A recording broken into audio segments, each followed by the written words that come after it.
about us. This ain't about just our football team. This ain't about just Fort Lauderdale. This ain't just about Broward County. It's about South Florida.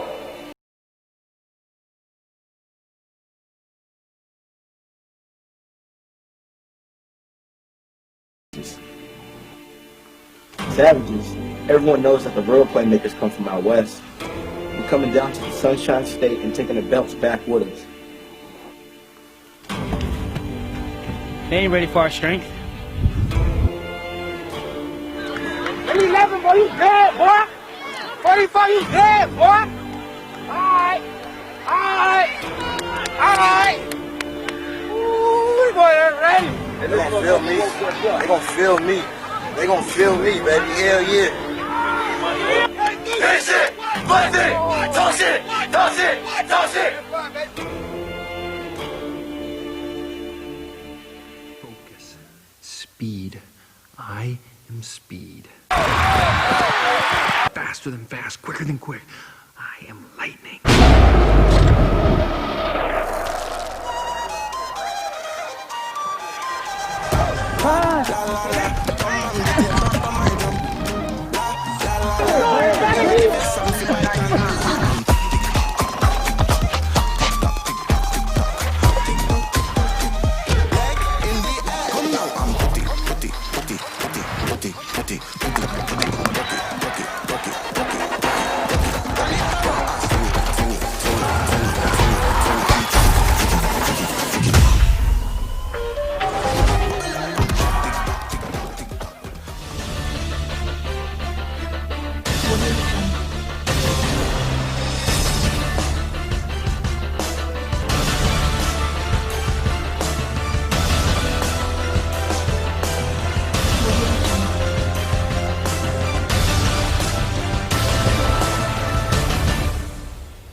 This is a recording. Check that mic, make sure it sound right, boy.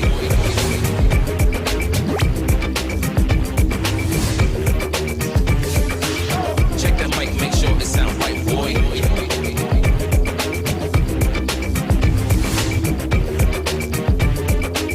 Check that mic, make sure it sound right, boy.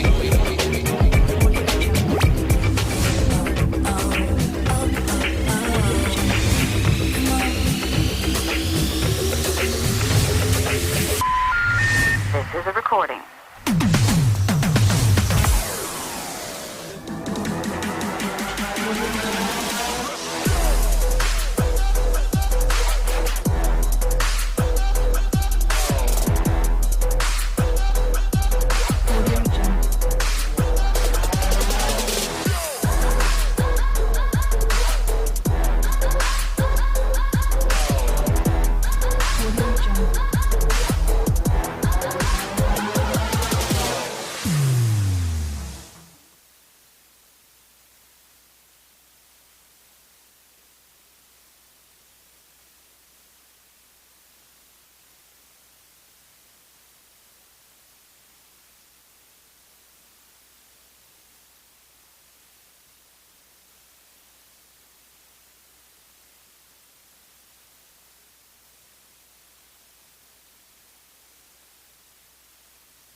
speed. I am speed. Faster than fast, quicker than quick. I am lightning.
They not ready.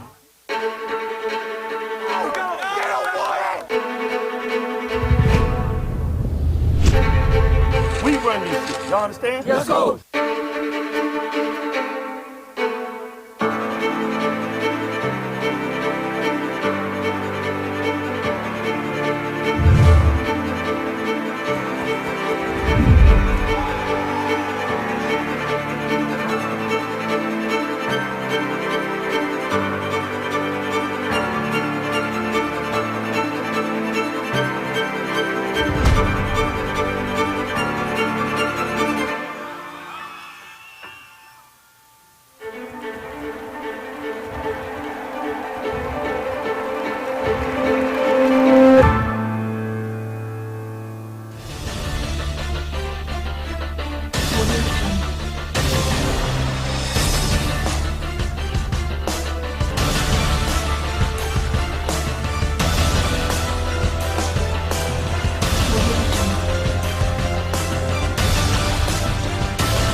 Ladies and gentlemen, as we get ready for this 14U National Fade, I want to make sure that we're respecting our venue, practicing proper social distancing, and everybody's wearing a mask. We are going to be at max capacity here in a couple minutes, so make sure you are wearing a mask and practicing social distancing.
It could get personal. Teen nigga, it could get personal. This could get personal. It could get personal. Hey, I need your energy. Snake, that enemy. I do with that energy. Turn out your head if you feeling me. I need your energy. Turn out your head if you feeling me. Snake, they enemies. I do with that energy. I finished, but I ain't who started it. It's too much hate in the heart of them. We just come back with the problem and bring it straight to your door like you ordered it. I come for the goal like a pirate it. Killing the game and recorded it. They don't want to see me go forward this, but I get it and run it like Forrest. I got that fuego, damn it like flame. Brain is a gun go bang. Bang on them all of them fall. Falling in line up and brawl. Brawl for your ball, ballin' no point. Point me the way to the in the thinking the tank might make it a bang. For big bang, Hank ain't ever had a choice. We move it deep. To the left, to the right, cause on Susie Street. Hundreds on your kicks and make you move your feet. Plus I can't be beat long as I move my feet. Right, why me move my feet? I need your energy. Oh, snake, they enemy.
Captains to center field.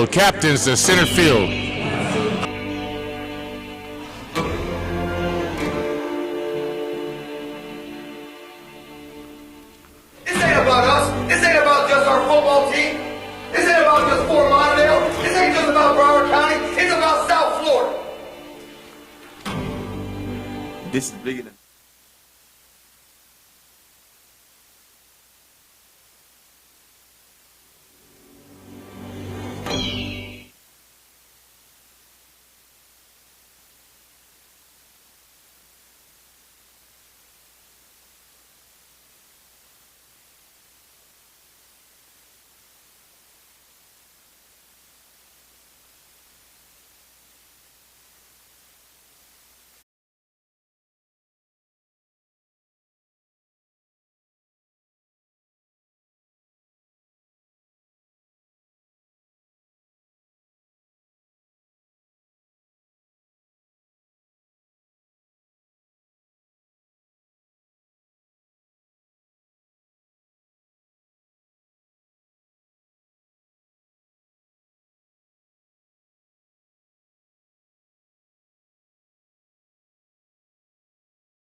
We got action.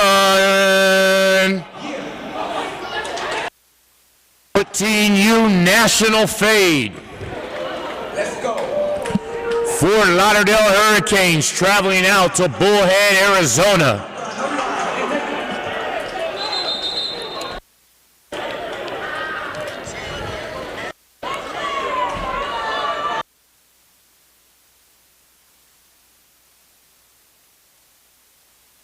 Going against the defending 2019 AYF National Champs, 2019 Battle National Champs, 2019 FBU National Champs.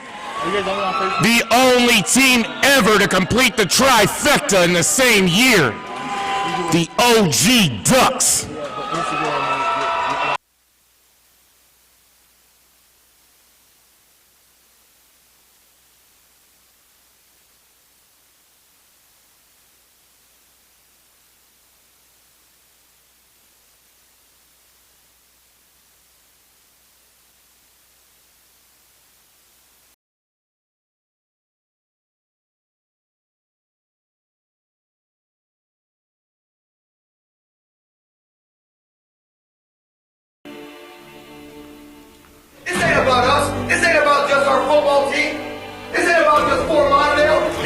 about Broward County. It's about South Florida.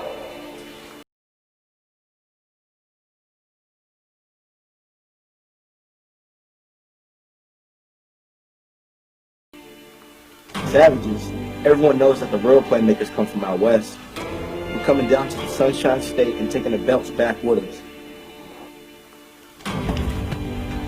They ain't ready for our strength. Give me 11, boy. You dead, boy. 45, you dead, boy. All right. All right, gentlemen. Here we go as a football They bet. gonna feel me. They gonna feel me, baby. Hell yeah.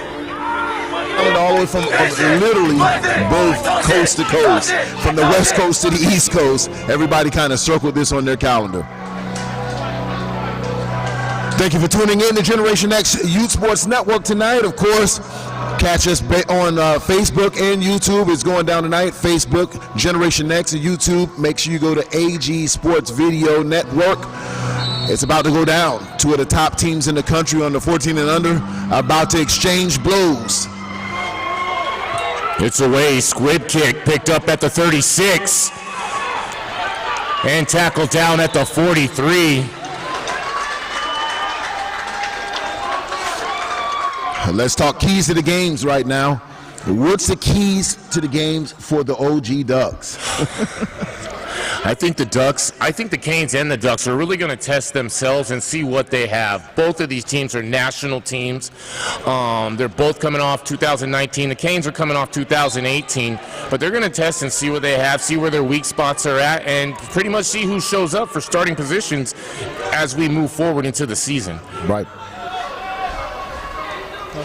Canes here, of course, have a lot of new faces as this team has been reconstructed. This isn't the Canes team of old, where you've seen them come out with a national championship of 2-3 years ago. But now you're talking about a rebuilt Hurricanes team, but they do have a lot of talent coming out of the Florida Youth Football League out of South Florida. Player in motion for the Canes, and there's going to be whistles on the play, and it's early whistle, and that's going to go against the Hurricanes. And again, here comes the rusty part about just getting these teams back together. Of course, COVID-19 has really impacted several organizations, teams, and leagues, and Hurricanes they're out for something to prove. This is an old rivalry between the Ducks and the Canes, and they want to come back and say they haven't skipped a beat in years. Lopez takes a snap, power near side, and he gets a couple yards, but swallowed up by that yellow and green. Going to bring up second and around 13-14 with 10:40 left on the clock in the first.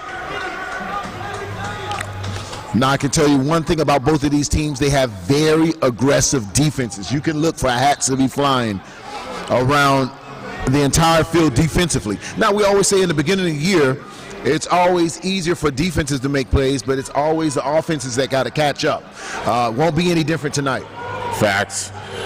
I expect some big hits, big plays on both sides of the ball as Lopez goes to work in shotgun I formation.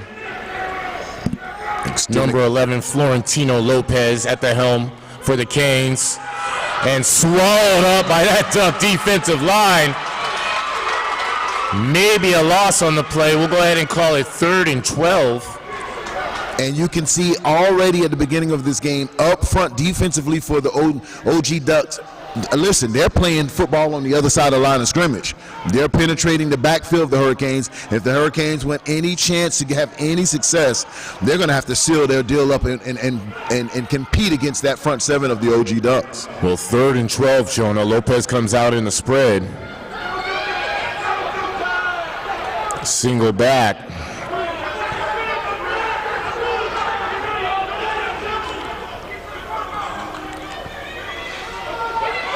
And nothing going there. Very surprisingly of the Hurricanes coming out playing such conservative football. 3 plays at, trying to attack the interior of the strength of the Ducks. They tested that underbelly, Jonah, at number 52, Tom Tupui, made him pay. Well, listen, not a lot of reward there, only handing yourself negative 3 yards trying to run at probably the strength of that OG Ducks defense.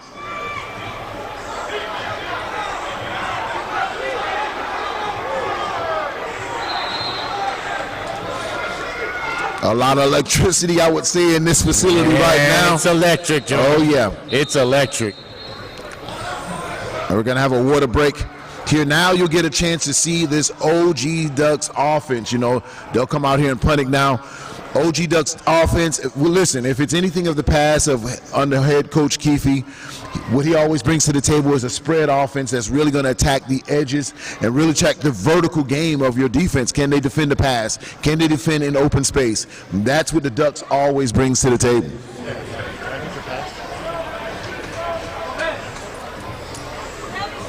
Thank you. Yeah, I'm interested to see this Duck team of 2020 find their identity, Jonah. I think every team has their own identity. 2018 and 2019 are going to be different. 2020 has been a heck of a year, so I think it's going to be amazing to be able to watch this team find who they truly are and who they can be. Hurricanes set up for a punt. Punt is up, and that'll look like it'll get fielded and take a Ducks bounce back to around the 36-yard line. And that is where the OG Ducks of 2020 will set up their offense. Here comes that Duck offense. Crowd is ecstatic.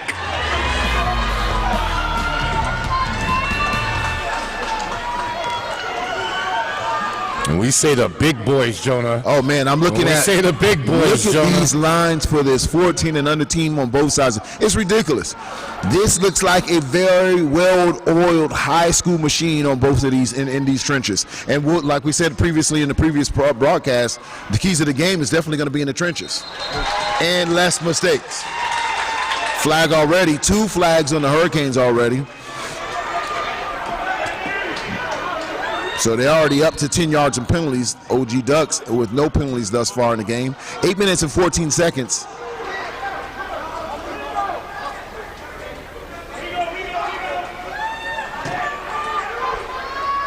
Hey, you guys want a sandwich? Yes. Oh, yeah. 100%. So Hamilton. Oh, my. Swallowed up in the backfield, maybe a loss of 4 or 5, nothing there as you see number 10 just crush the would-be carrier.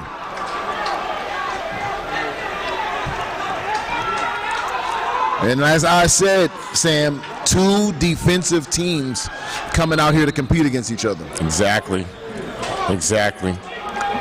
Ducks are going to go with number 16, Jackson Hamilton at quarterback. Number 21, Jordan Davison at running back. Trips to the high side, 2nd and 9. Canes are sending 4. Quarterback back to pass. He'll try to get out of there. Sends one, and it's caught. Big time catch for around 14 yards, and that's going to be enough to move the chains. He caught it right at the sticks. Number 16, Jackson Hamilton. He excites me, Jonah. When we watched him early in the season against scrimmages and against other teams, every coach that I talked to had one word to say about him: poise. Wow. And you just saw it on that first pass play of the game. Absolute poise. Absolutely. Pressure from the backside, throws a dart, caught, first down, move the chains, let's go. Excellent execution. 1st and 10 for the OG Ducks. Handoff right up the middle. Keeps it himself. He calls it. It's the outside. He'll get across the 50-yard line, around to the 48-yard line. Excellent ball fake as had us and the cameraman fooled as thought it was a handoff in the middle. He'll call his own number to attempt to get outside. A lot of speed on both of these teams. And it looks like we'll have a timeout. Timeout Ducks. And thank you once again for tuning in to Generation X U Sports Network. 6 minutes and 24 seconds in the first quarter. Score is 0-0. As both teams have had the Hurricanes had their opening drive, and the Ducks are on their opening drive. Sucking up a little bit of clock here, trying to figure out what each team is about. Fill out the position and the man going against you.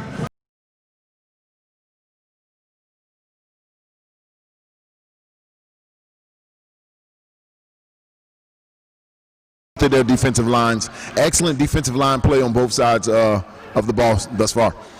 Yeah, line play on both sides of the ball is killer. This is what you get when you see the top teams in the nation.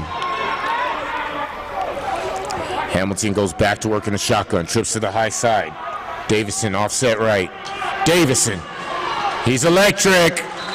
Breaks through down around the 43, and I'll tell you, I've seen a little bit of Davison out there on the field, and if he gets space and gets going up and down the field, I don't see anyone catching him, Jonah. Very patient runner. If you can see, his hesitation was to stay behind his block and let those big boys develop a couple extra yards for him, getting close to moving the sticks. You couldn't have said it better. Trusting his blockers is going to be important for this young man this year. I don't think he's ever been on a team like this, and this caliber of play, these caliber of athletes. You have to trust your blockers.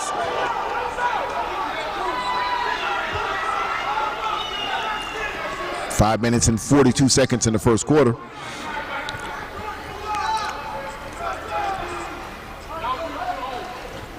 Handoff right up the middle, and he'll power for about 3 yards before he's met by a host of Hurricanes.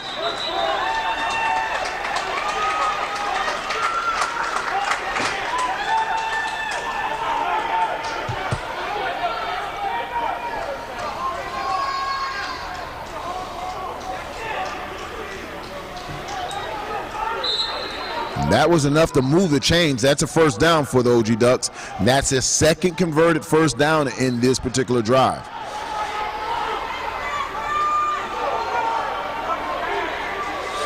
This is going to test the endurance of this Hurricanes defense as this team converts first downs. Quarterback back to pass, and he has a receiver one-on-one, and almost intercepted by the Fort Lauderdale Hurricane, in and out of his hands.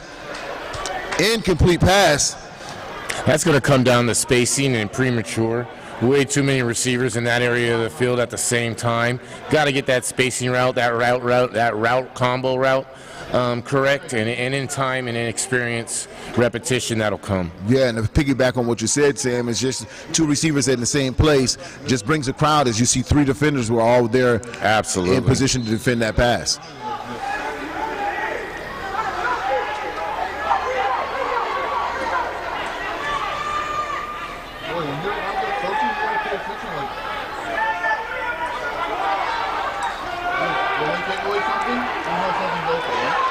Hamilton scrambling. Picked off at the 40. And that is with the pressure caused by what we said was the most favorable unit for the Hurricanes, the defensive line. They just caused an INT right there for the OG Ducks. Look at this replay. Well, he forced that one, and again, we've talked all day about teams taking a quarter to calm down. He forced that one, and on the backside, he had his number 3 receiver sitting there wide open, no one guarding him, never saw him. Absolutely. So you can chalk that INT up, forced by the pressure of the Hurricanes' defensive line.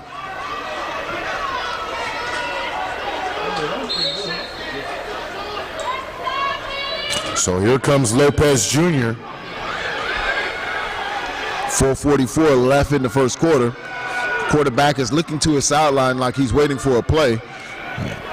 With his hands out, we'll see where they go from there. He's signaling to his wide receivers. Twins to the top of your screen. It seems like a little confusion there. A lot of confusion. And there it is. They didn't run the route. Quarterback to get clobbered there. So a little confusion on that play. He looks for a sideline for a play call. Receivers didn't know what he was calling, and he goes down and looks at them and had to basically do a baseball slide to prevent him getting decapitated. It's almost like we just had to restart the entire learning process for football for 2020. Everyone is behind due to the Rona.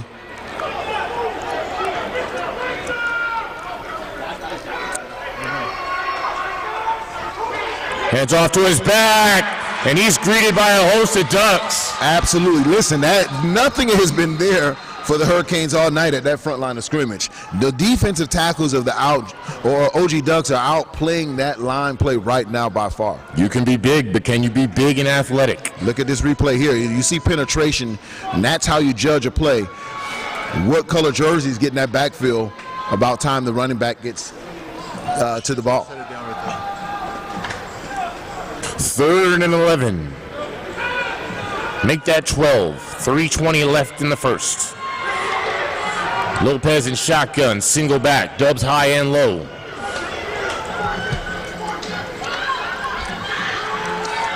Read option.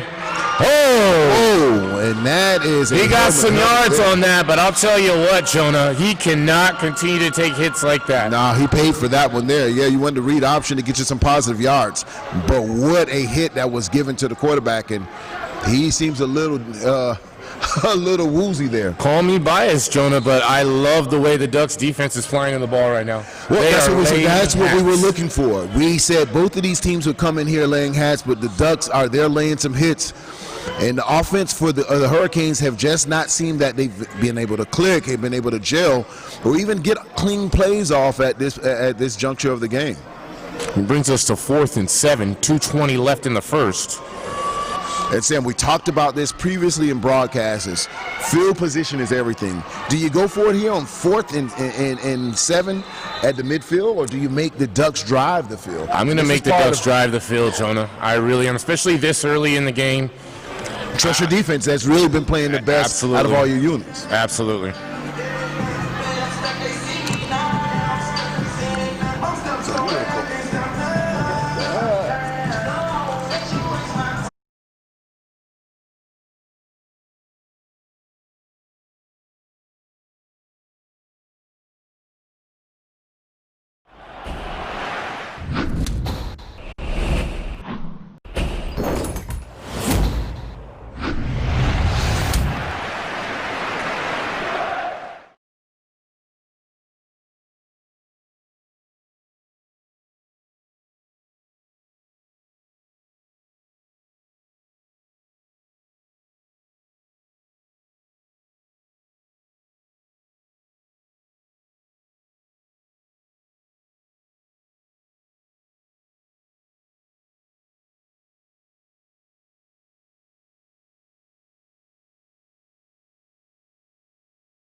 So the gamble didn't pay off for him there, going for it midfield, 4th and long.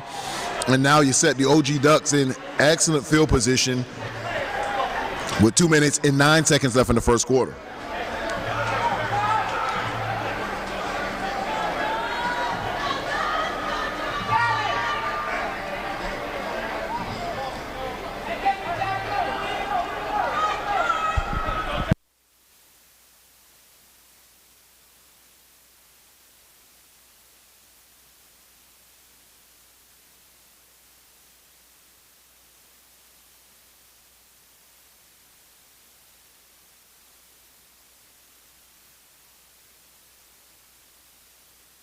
There he goes!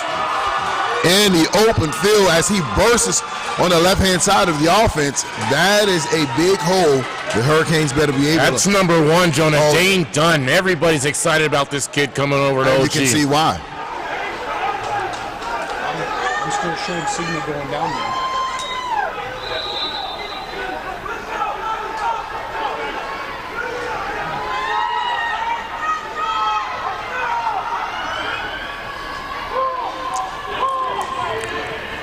Hamilton. And this time the Canes aren't buying it. He hands it off to Dunn, and he's smothered around the 37. Big play by the Hurricanes in the backfield. And that'll be a loss around 3 yards. That's going to bring up 2nd and 13 for the OG Ducks.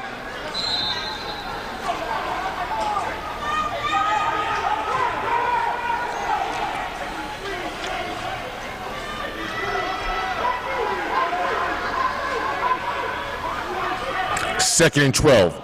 Ball spotted on the 33. Hamilton looking to throw. Sends one. It's caught.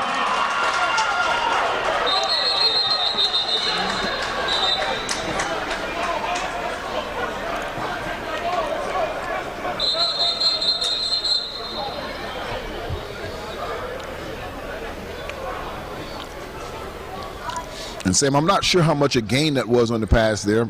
Wasn't much, Jonah. I was just looking at that myself.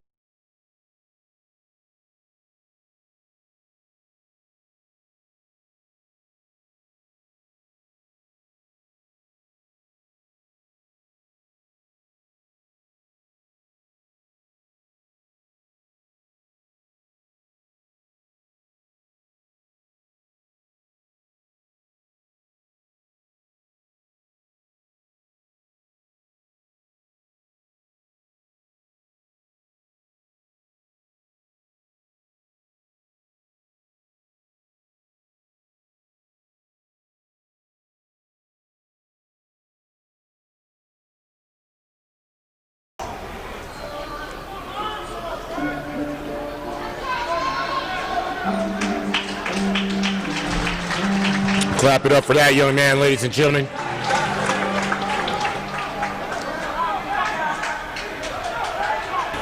So 3rd and 12. Let's see what Hamilton dials up here. He's got Dunn in the backfield with trips to the high side.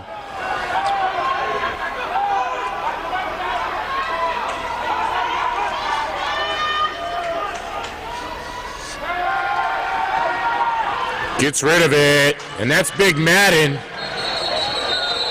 Down around the 30. Gain of around 4. Flags on the play.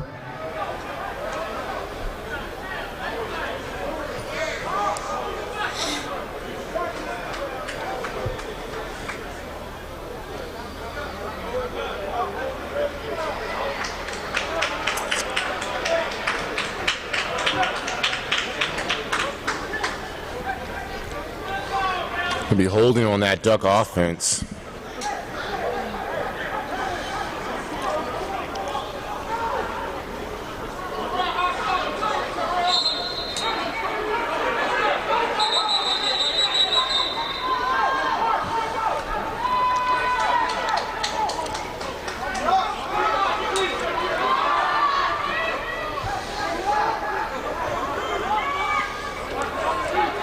A little confusion here as the refs get them all set up.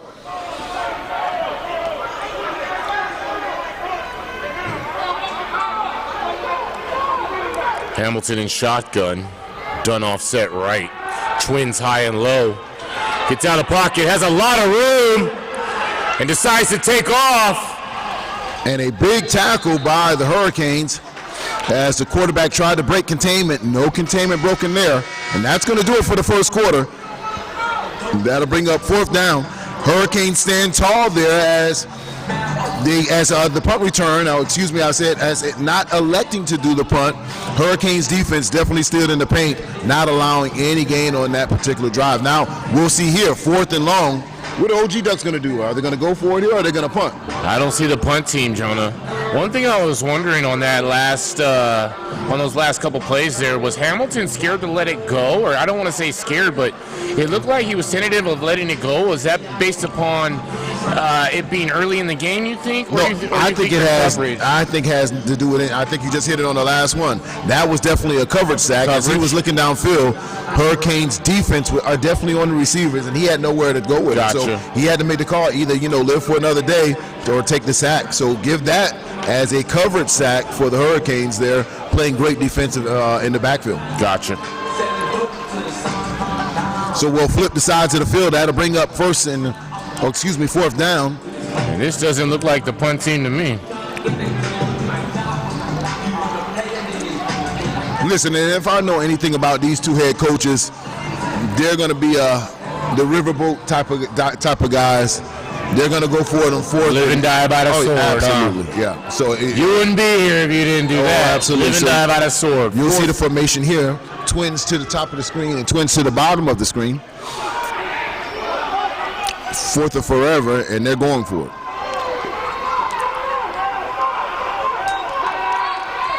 They actually do punt. They punt out of that. And it takes a duck hop. Going to be blown dead around the 17 with 48 left here in this first half of action. Both teams looking a little vanilla, filling each other out, filling themselves out. Well, and then the other argument can be, are the defenses really that good? Could they be nullifying the offenses going on here? So, listen, these teams have had the opportunity to scrimmage and go against other teams. And what we both have seen is that their defensive have been suffocating. So it might be here. These are two teams that we're used to seeing 30 to 40 points go up. So this is not the identity of the old Fort Lauderdale Hurricanes of old or the old OG Ducks of old. Is this going to be a new defensive era for both of these teams here? It has to be, and I think what I think is going to happen, there's too much talent on this field not to blow the roof off this place. Someone's going to break one. It's going to happen soon. Yeah. All right. Hey, y'all have more.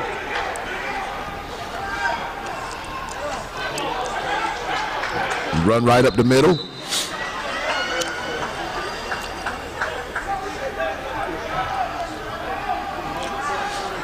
And then you'll have to compare apples with apples. If you compare both teams, when last time you seen this Hurricane 14U team come out, the offensive coordinator was the actual head coach, Chris McGonigal, and that's no longer the case. There's a new OC for the actual Hurricanes, which is going to be a Coach Mike Hunter, but for the Ducks, you're still going to have Coach Keefe. He's not giving those reins to anybody.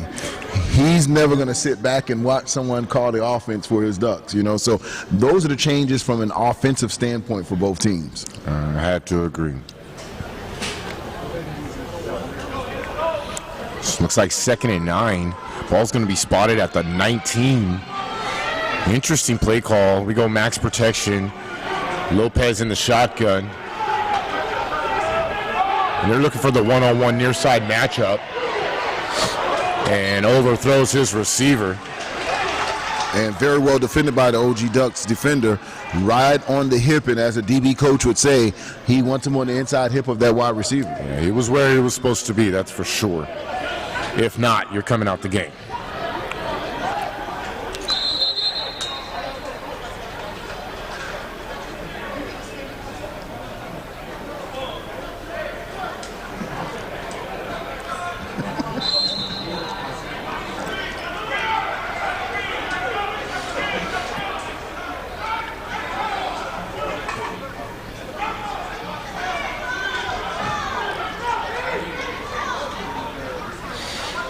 And thank you once again for tuning in to Generation X Youth Sports Network. Of course, I'm Jonah Willard along with Sam. An exciting day of youth football all day here in Arizona, man. Some of the great epic matchups that are being printed in our mind for a long time to come. Goes again. Oh! Almost picked off. Yeah, Jonah, you couldn't say it better. I couldn't have said it better myself. I mean, I knew today was going to be special, but to be able to experience this, be able to work with you, be able to be in this facility and see, literally, I mean, we're not putting too much on it. Some of the top talent in the nation at this sport is nothing but a blessing. Absolutely, absolutely. Hats off to the teams that were able to really just, you know, during times like this, come with a game plan to, you know, make sure they are CDC required and, you know, doing everything that they can do to keep their kids safe, but also give them a little bit of normalcy to get back to some of the things they used to do. When so people love something, Jonah, they'll find a way. Oh, absolutely. Hurricanes get ready for the punt. High snap. Line drive punt, and it's muffled. And he's still on his feet. He'll be met around the 45-yard line, and that's where the OG Ducks will set up the offense. Now, is this what you think a lot of people anticipated tuning in, that the second quarter of the game and still seeing the score 0-0? People that know football did. People that know football know the situation that we're all in right now, and they know that it takes time, repetitions, training, and experience in order to get teams to even this level. You don't just show up one day because you felt like it and play football on this level. So people that know football, coaches, people that have been in the game, people that enjoy it, I do believe that they expected it to be a scrum in the beginning.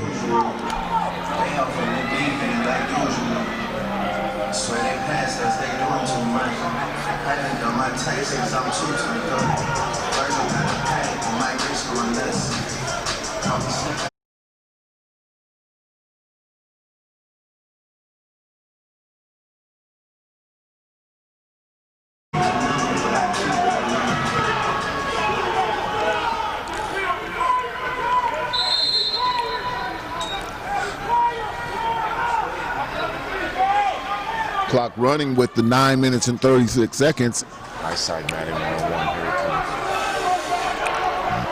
Hamilton in the shotgun. And that's definitely going to be a false start. Mismatch up top. As the OG Ducks receiver just took off.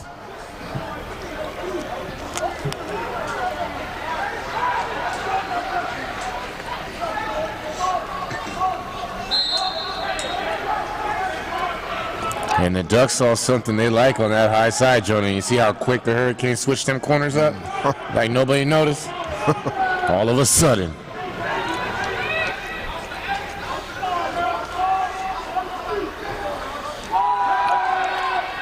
Comeback route, that's Madden. And you called it exactly. That's who they want to go to. That's one of their receivers. They want to get the ball into their playmakers' hands. And you said it right before that play, and sure enough, they deliver quick strike at the line of scrimmage. It's number 19, Madden Ferriemo, and I really like him. Coming out of northern San Diego, joined the Ducks just recently and just been nothing but a blessed player. I'm not sure. Oh, did they switch cues? Yeah, they did. They absolutely did. And again, he stabs him for another 4 or 5 yards. What number is that? I know who that is. 12.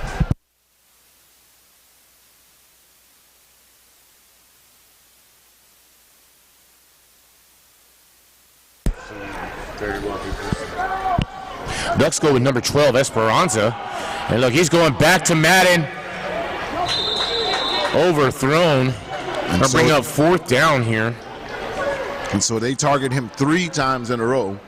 So is it something they see in the matchup there, or is it they just want to get the ball in his hands? He's just a physically beastful player, Jonah, and there's not going to be many cornerbacks of his size. And what I really like about him is he's got to be 6'2", 200 pounds, 180 fast, but his hands are as soft as the back of the pillow. He can catch anything. So if you give him a shot, he's coming down with the rock, and that's why you saw 3 back-to-back-to-back attempts to get him the rock. 4th and 5, quarterback back to pass. Whistle's being blown.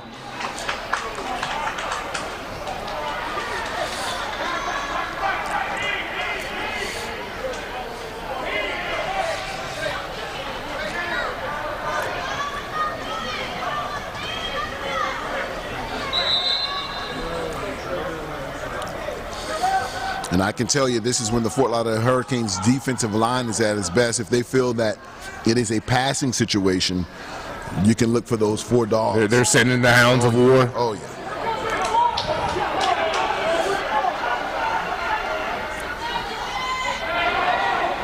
Esperanza. It's caught! And that's going to be enough for a 1st down. Absolutely, and a lot of traffic right there. I'm not sure Lot if of that ball was traffic. returning. Again, 2 receivers in the same place, but that all started with excellent pass protection up front. He had no pressure on the quarterback. He was able to stand in the pocket and deliver a strike. As time moves forward, we've got to get those route combos fixed. If not, that receiver could have knocked the ball out of his own receiver's hands or smashed into him.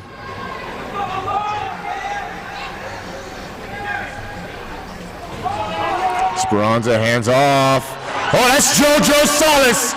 He's electric. That's JoJo Solis. He is deceptively fast, Jonah. And listen, again, patient runner staying right behind his block, and that gave him another extra 10 to 12 yards on that carry.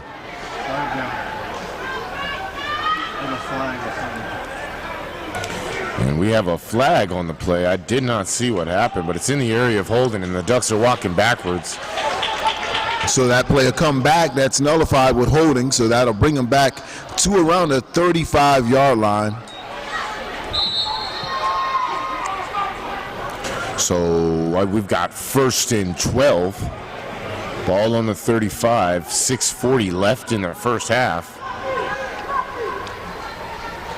And Esparza goes back to work. Looks comfortable out there so early. Trips to the near side.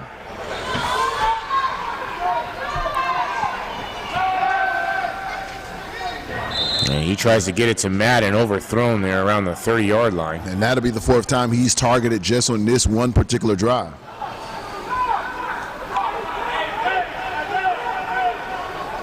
I can tell you, I haven't seen much of the Canes, but just from being around the Ducks and watching scrimmages, all those quarterbacks trust that receiver, Madden. 6 minutes and 25 seconds left in the second quarter. Handoff right up the middle, and not much there as he's met by a host of Canes right at the line of scrimmage. That'll probably be no gain.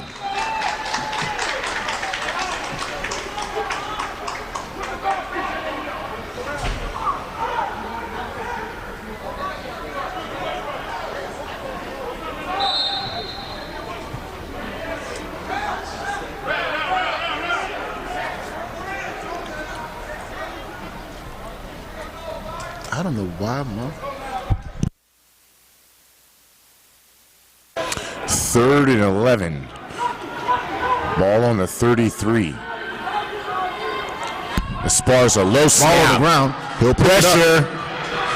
Gets out of there. Here comes a lot of orange. He's running for his life.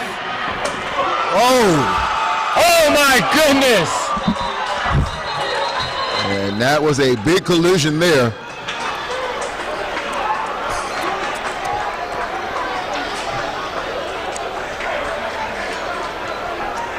You will need to see the replay on that one there. I'm speechless right now. I'm trying to see exactly what happened, but what I saw was the quarterback was running for dear God, and his offense came back and helped him out and didn't leave him out there to dry. Ball's on the ground. He'll reverse field, being pursued by Hurricanes. And he'll try to have the wherewithal just to get the ball off, and was able to, instead of taking a big loss, he was able to get it out to around the 37-yard line for a positive play, made something out of nothing. 4th and 15. Ball staged at the 37.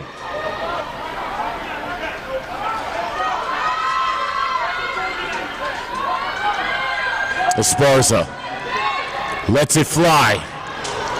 Nobody there.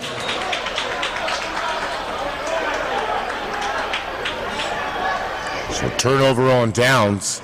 Canes are going to have a chance with 4:53 left in this first half of action. And I think that's what the Hurricanes are really going to depend on, is just kind of putting their hat and the load on the shoulders of their defense until their offense can kind of catch up with what they have going on. Makes sense. Makes a lot of sense. I think both teams might be in that situation.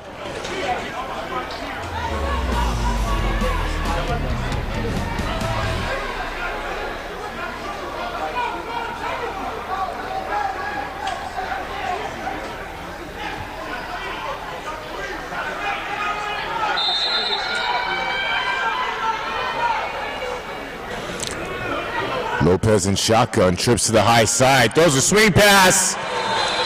Wow. And that was either going to end really bad or really bad. Somebody was going to get body rocked or pick six. Even with the screen pass, they're playing everything so tight because of the different type of routes or the lack of routes being thrown at them. Nothing's going down vertical, so when you don't see that as a defensive back, you can play tight.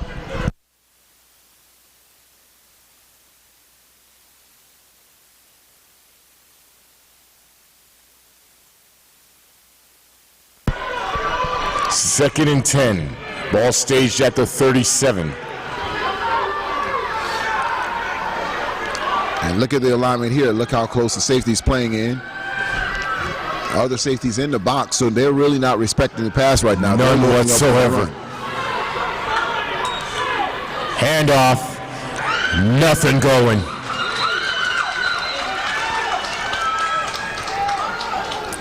I mean, what we're seeing right now is pretty much just a slugfest. It's a slug match.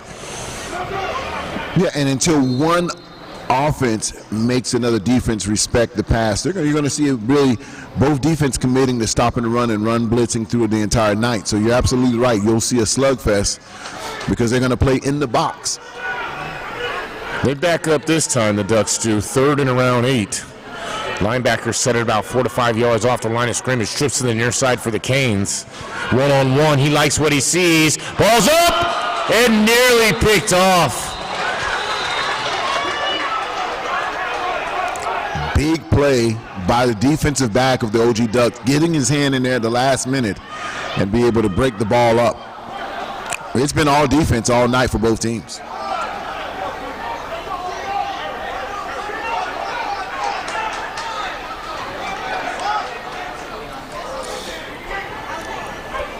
That brings up 4th down for the Hurricanes with 3 minutes and 51 seconds left in the first half. Score is 0-0. And when it's a defensive battle like this, Sam, it's definitely about field position, so you can understand why the Hurricanes have elected to punt the ball. Yeah, they're figuring out this isn't going very well. High snap. Big mistake. Here comes pressure. Duck football inside the 15. Big mistake by the Hurricanes, giving the Ducks excellent field position. Special teams are a part of football too, and you have to have your snap under control. The Ducks will actually set their offense up with inside of the 15-yard line.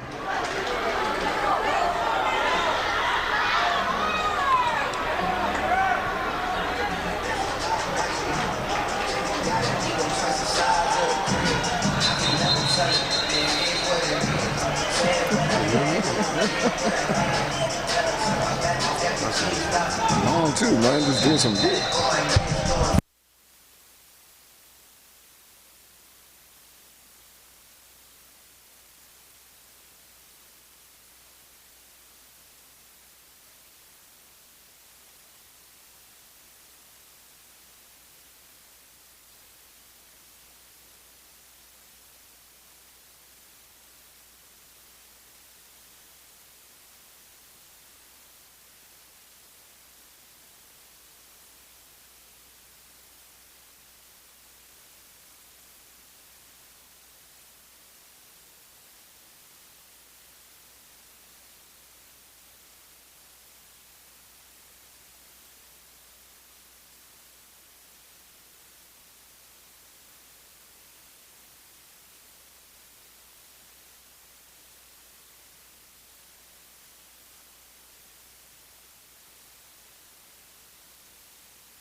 So 3:45 left here in the first half. 0-0 ball game. Ducks inside the 15 of the Canes.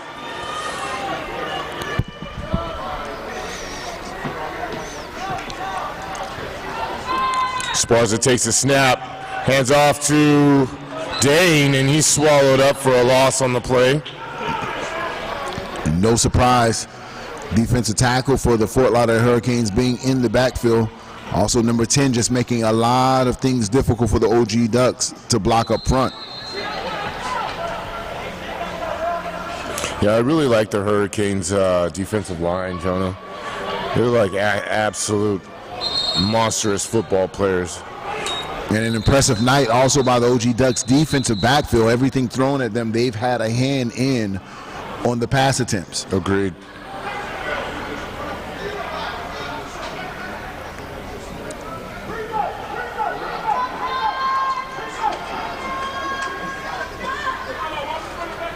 Esparza in the shotgun, dubs high, max protection.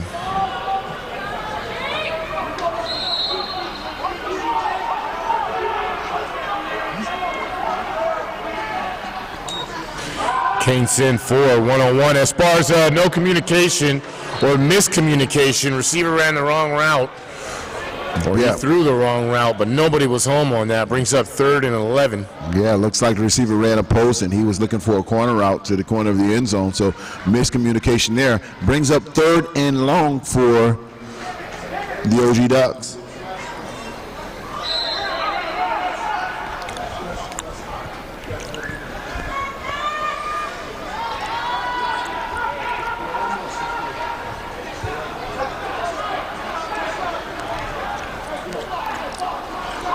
Just over 3 minutes here left in the first half of action. Double doubles for the Ducks. Quarterback and shotgun. And overthrown. And that'll bring up 4th down. So, you know, Sam, it's just really been a key of that. And we spoke about this at the beginning of the broadcast. Which quarterback will lead their team to, consistency, I think everyone's finding their way right now. I definitely, from what I've seen, nobody is that guy yet. And so I think the keys of the game at this point for both offensive coordinators, they're saying, well, who's going to make a play? Because, listen, it's going to be hard to run on these defensive fronts on either side of the ball. So your quarterback at one point is going to have to make a play for your team at some point in this game to make a difference in this game. Exactly.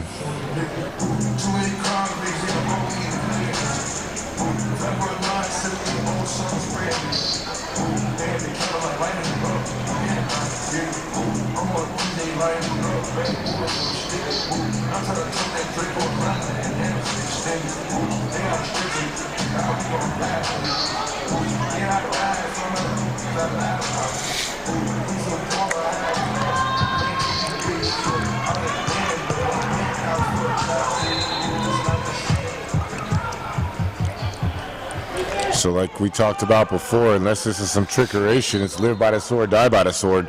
They look like they're going for it. Listen, no cap all night, fourth down all night. He's throwing it too. Pressure. A lot of it.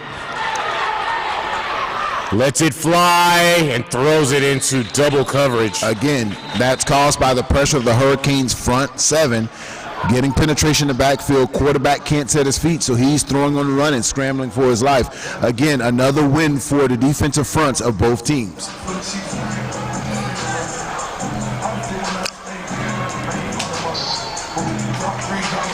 So this game comes down to execution, who doesn't make a mistake, and what quarterback could make either plays or the play. It takes one score to break this game open. We've got 2 minutes and 51 seconds left in the first half. I'm interested in what's going to happen in those 2 minutes and 51 seconds, but I really want to know what's going to happen when they come out of halftime adjustments, when the coaches have an opportunity to settle the kids down, talk to them. This is what you did good. This is what you did bad. Now I need you to execute this. And that wasn't a bad fourth down call for the Ducks. It just was as effective as a punt. The Hurricanes still starting on their own 15-yard line. So Lopez is putting his receivers in the trips to the near side 101 high. And he's looking near side. Pressure, gets out of it. And just overthrew the would-be hands of his wide receiver, who was wide open and had nothing but green in front of him. But again, defensive front causing the pressure where the quarterbacks cannot sit in the pocket and feel comfortable at all. I'd like to know where that far side D end was at on that play. That could have gotten ugly. Yeah, he got sucked in, and the quarterback was able to get out and deliver the ball.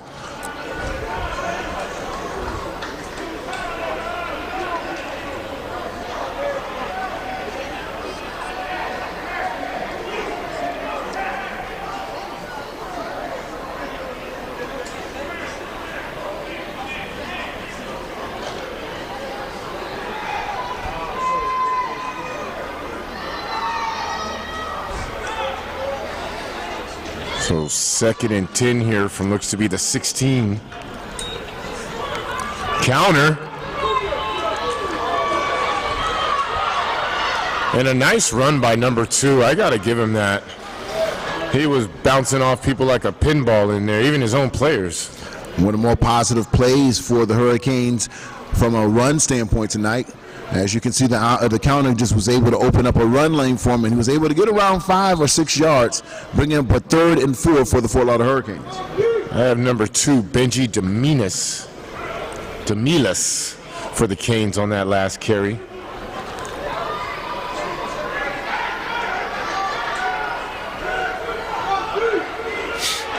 Third and looks to be 4.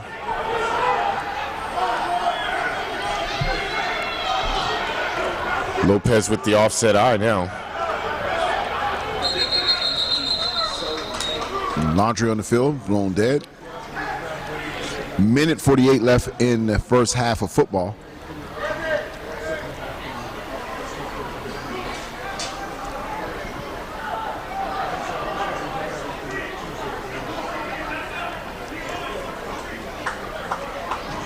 And that'll be false start against the Hurricanes.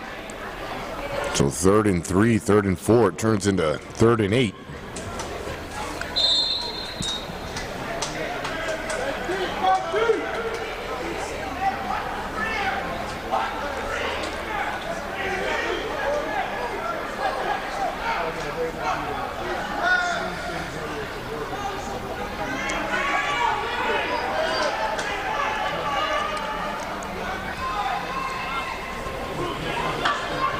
Lopez fakes the head off, going for a shot, and overthrows his receiver to the near side of the field. Going to bring up 4th and 8, and I can't imagine them going for it in this field position with 1:17 left, but what do I know?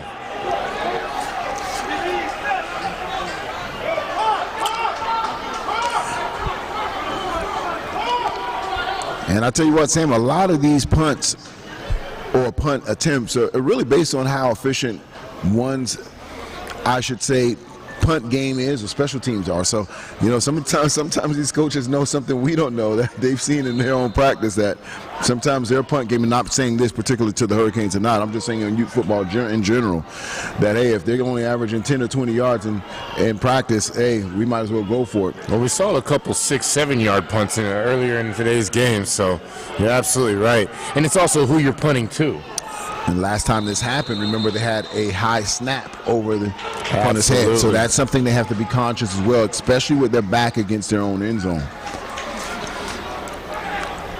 And I'm sure that's all running through their heads from the punter to the to this long snapper of what happened on the last occasion. So I just remember last year, you punted to Ajon, you were asking for a problem. Absolutely.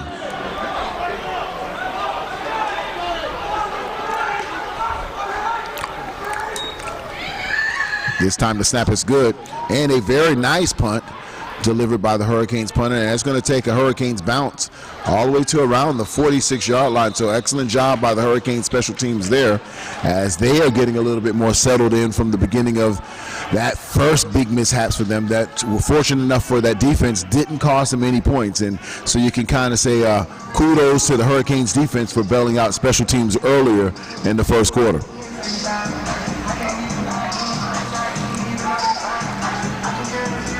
You can finish that if you want. We're about to bang it out.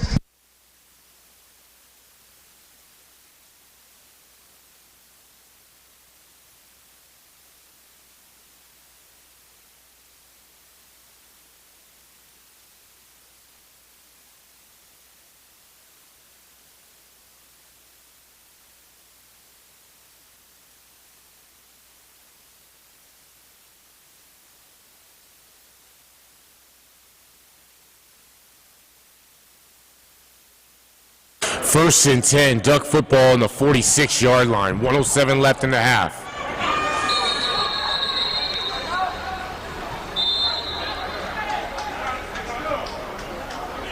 We have a timeout. Fort Lauderdale Hurricanes.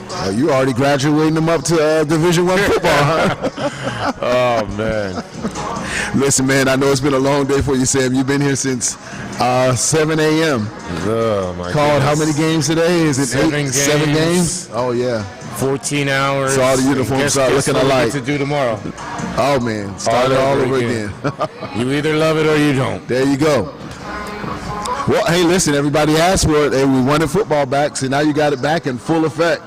Fair enough, fair enough.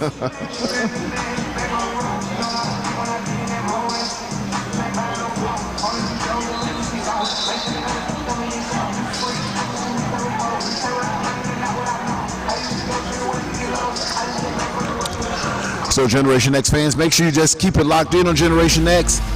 September. Do not forget the Youth National Championship rankings will drop.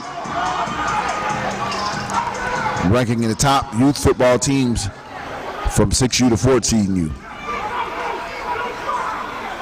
So Hamilton, number 16, is back in for the Ducks. First and 10, 1:07 left in the half.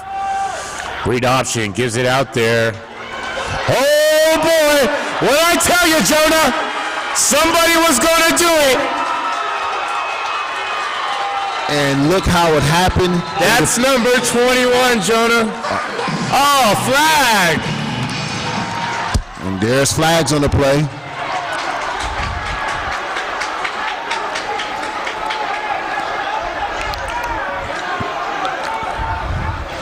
Double flags on the play. Well, one's going to be for holding Jonah on that run. I didn't see it, but I know what it's for. And the second one's going to be on the coaches, because when they saw that flag, just like everyone else in the stadium, they lost. What a dynamic run. I mean, what a beautiful run. Yeah, watch it here on the replay. Jordan Davison from coming from Northern California. Our nickname for him down here in Southern California is Oakland. Now, as you can see, that play all developed from the DN being froze by the quarterback if he was going to pitch it or not, and that's what developed that whole entire play. DN was frozen. Let's take a look at it again, if we could back that up and get another replay of that actual play. All right, here we go. We look at the big screen here. And we'll break it down in slow motion. I don't see a hole, Jonah.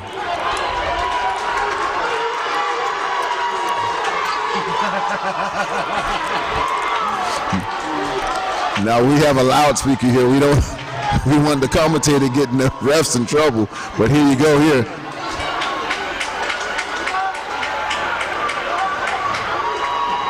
And you see it there on the screen.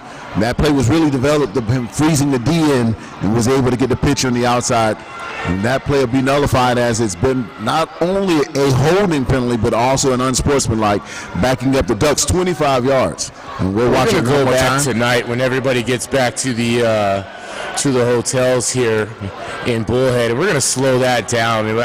I'm looking for it.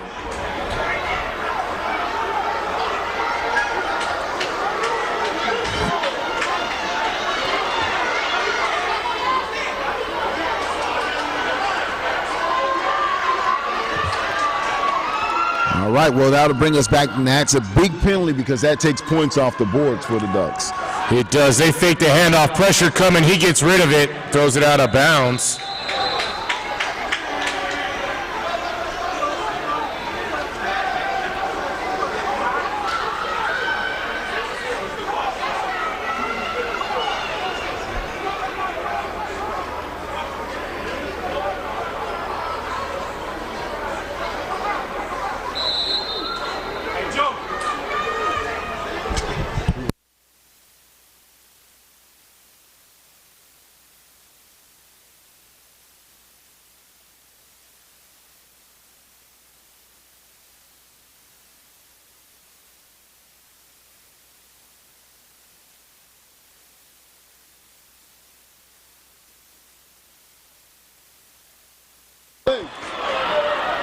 Cuts back.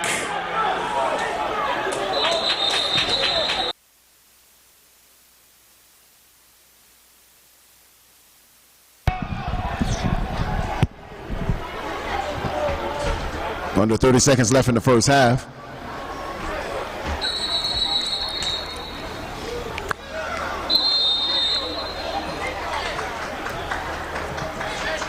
Still home? Chilling, bro.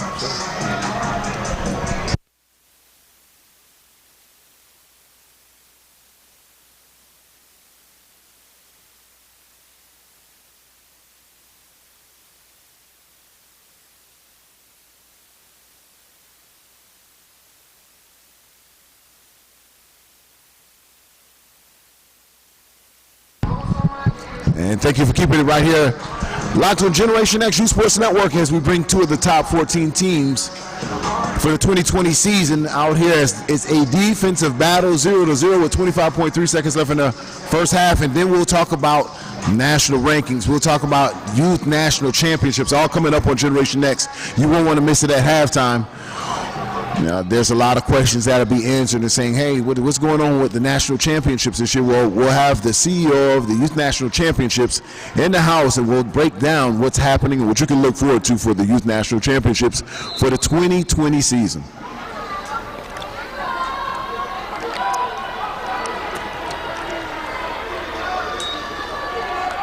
Gives it to his back, and that's Dane, tracked down from the back around the 27. After the penalty, it's a good fourth, and doesn't matter. It's going to be the end of our half of the first action, Jonah. Well, Sam, as we said, we expected a defensive battle as both of these offenses definitely needed to get tuned and tweaked in. We see spurts of greatness from the OG Ducks as a read option gets called back on a holding play, but outside of that, hasn't been a lot of offensive action from either team. They'll go into halftimes and try to readjust, and we'll see which coach can actually see if they can find any weaknesses or any chinks in their armor coming back for the second half action right here on Generation X Youth Sports Network. And as we get ready to break for the half, we'll bring in Clay Guillory from the Youth National Championships, and we'll talk about what we can expect this year from the YNC for teams looking to become a Youth National Champion. And we'll turn the music down just a little bit so we can have that conversation. And so I know I'm going to put you on the spot, but before we can even talk about 2020 season, let's kind of recap the 2019 season, and let's talk about the YNC champions, and if you can just kind of name them off the top of your head, starting with the 14U going back down to the younger you, and I can kind of help you out on that. Of course, you're watching one of those teams right now defending 14 and under youth national champion. The OG Ducks brought home the 14U championship, and then of course the Purple Machine at 13 and U, led by Coach Rob Mack, brought home a championship on the 13 and under.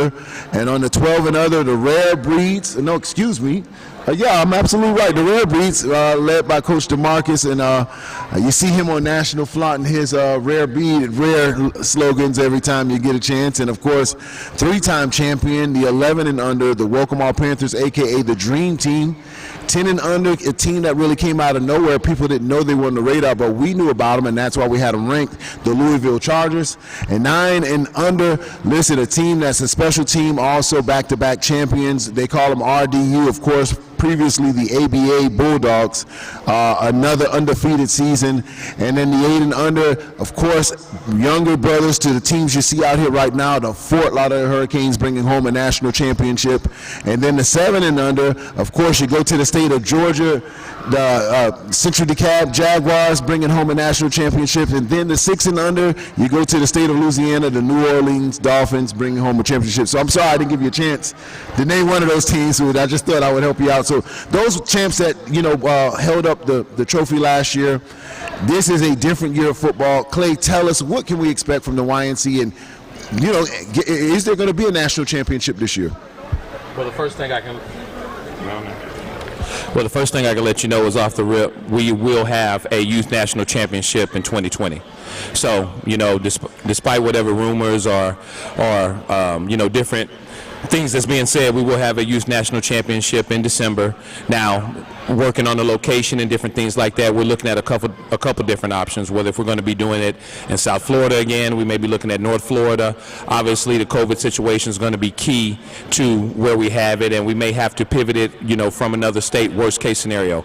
But ultimately, we've been in South Florida for the first 3 to 4 years of this event. We love having it in South Florida. We want to keep it in the greater Fort Lauderdale, Miami area, and that's going to be our main focus of it. So, all of you teams from around the country that claim to be the best, want to play the best, say you're the best, the Youth National Championship is where you prove it at. It's been proven year in, year out.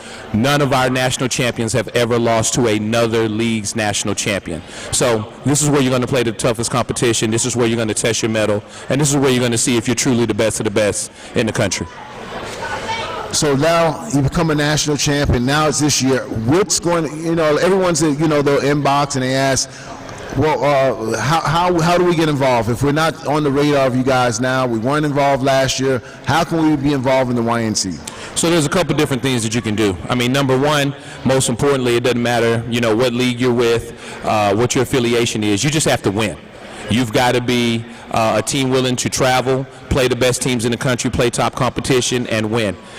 Secondly, what I always recommend to people is communicate with Generation Next, communicate with the Youth National Championship on a weekly basis of what your team has done, accomplished, and achieved. If you want to get on the radar, send a resume to Generation Next, outlining maybe what the team has done over the past couple of years, wins, losses, championship games, and then update them every single week, whether if it's wins, losses, margin of win, margin of loss, different things like that. Those are the things that are going to get you on the radar. Second thing that you want to do is make sure that your team abides by the Youth National Championship guidelines, which we have a July 1st national cutoff date. But the second rule to that guideline is whatever the national or whatever the cutoff date is for your particular league, you need to make sure that your roster fits that. Thirdly, make sure that everybody has state IDs, passport, military IDs, passport cards, or even native tribal IDs. Everything that we do is going to be a government-issued ID event. We will not accept birth certificates. We will not accept letters that say, hey, this kid is a certain age. Everything needs to be documented. And lastly, the one thing I can say is if you are truly interested in participating in the Youth National Championship this year with COVID and different teams playing in different areas and some areas not having football at all, we're going to make sure that all teams interested, all teams that are nationally ranked, submit their certified roster to invite at youthnationalchampionship.com by September 30th. Of 2020. So these are the things that you need to make sure that you take care of, because ultimately we need to verify every single person on your roster, because one thing we will not allow is tournament teams. We won't allow all-star teams, and any kid that is certified on your roster cannot play with any other organization, recreational team, intramural team, anything outside of them playing for their actual middle school or high school. And last but not least, what's the big deal about YNC? What do the kids win? What do the teams win? Is it you just? I mean, I've seen certain championships. They give them a trophy and send everyone home. What's the difference at YNC? Well, the one thing I can tell you is if you're in the trophies, the YNC has the sexiest national championship trophy of all platforms in youth sports. Ideally, we're going to do more than anyone else to give back to the kids. Our partnership with our major sponsor, Battle Sports, has been very lucrative to a lot of our national champions. By winning the national championship, they're going to receive custom uniforms for the following season. The coaches will receive custom coaching uniforms. The kids will receive a ton of battle accessories and merchandise to help kind of drip their swag out a little bit more.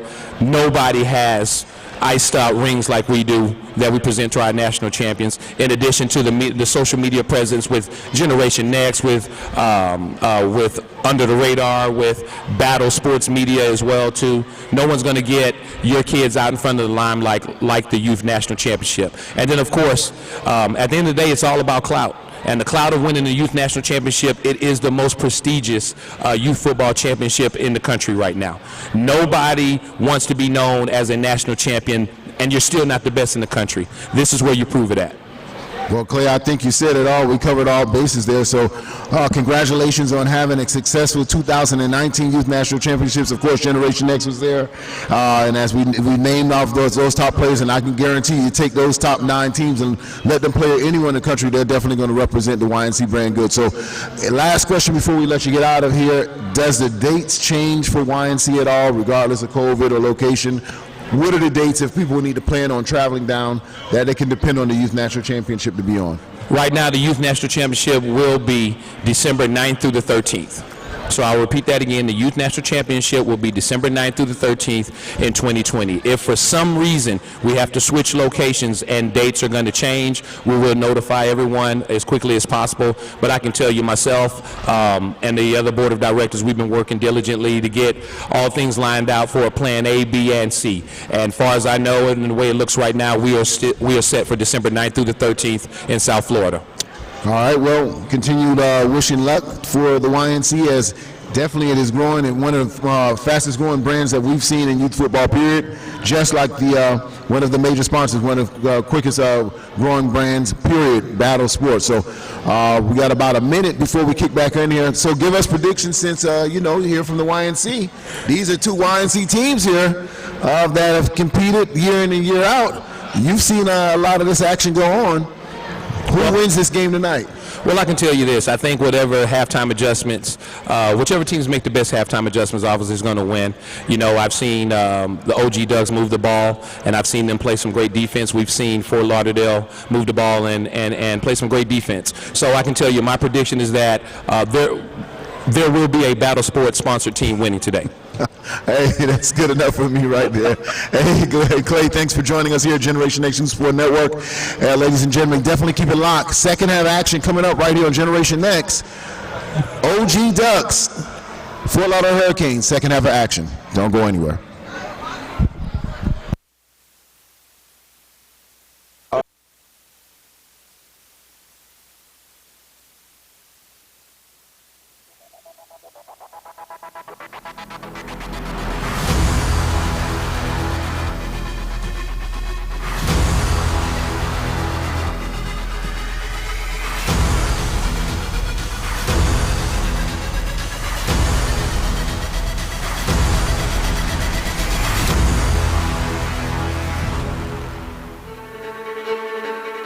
They not ready.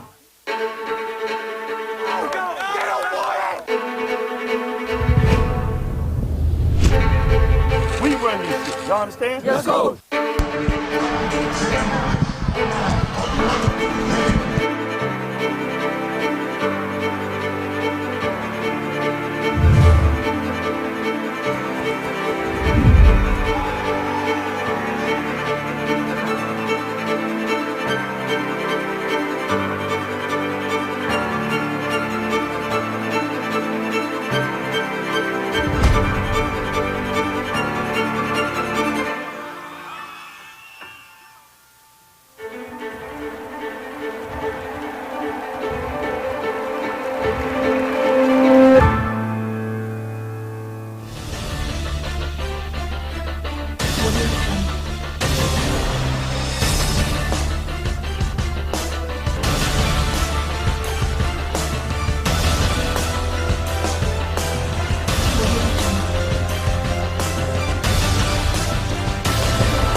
And we get ready for second half action.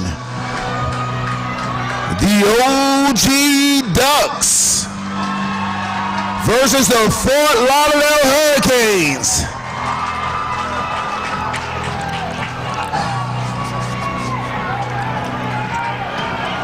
Hey, you can use some more, man. Oh, yeah. I'm not going to take that.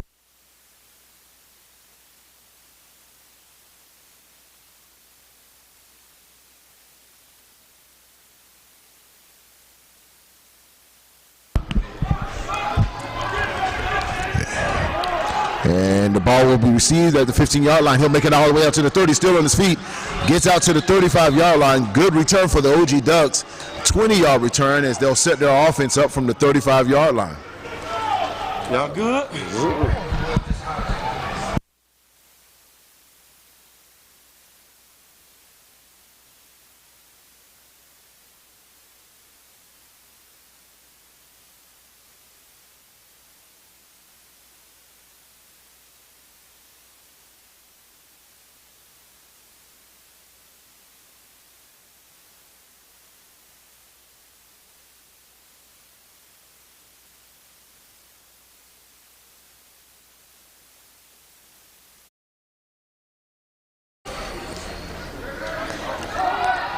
Quarterback in shotgun for the Ducks, handoff right up the middle, and he'll have a strong push that'll get him across the 40-yard line, all the way out to the 42-yard line. That'll be about a gain of 6, bringing up 2nd and 4 for the OG Ducks. And Jonah, I'm looking at this second half of action, and I need both teams to clean it up, if you want me to be honest with you. I understand that we haven't had much opportunity to practice and get reps, but we got to clean it up. And here we go! And if you look what the Ducks have just done in the last 3 plays, they've kind of leaned onto their run game, but very quick pace. As you see, they come in and out of the huddles, they get to the line of scrimmage, and they're ready to rock and roll right now. And so I think part of the adjustment for the Ducks is they're saying, hey, you know what? Let's come out and attack, and let's get to the ball quickly. And just give those Canes a dose of Jordan Davison. It's going to be a problem. Here comes some more. And they blow it dead after a gain of 5.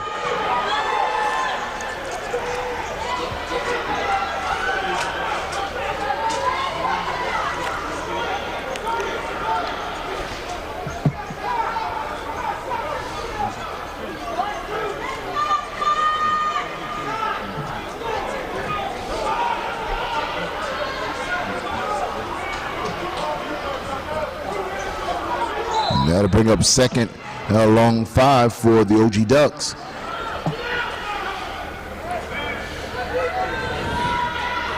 Hamilton takes the ball, but snap. Pressure falls on it smartly at the 42. And that has seemed to be the theme from today's games. You know, get one step ahead, one step backwards. As he gets the offense rolling, a high snap over the head of the quarterback.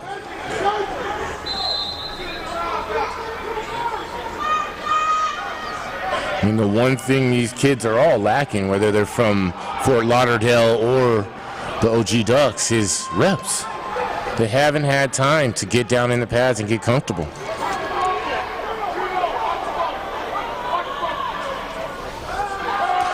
Quarterback back to pass. And it's intercepted by 21, grabbed across the middle, and he's still on his feet. Oh, my. He has some blockers out in front, and there's going to be flags on the play.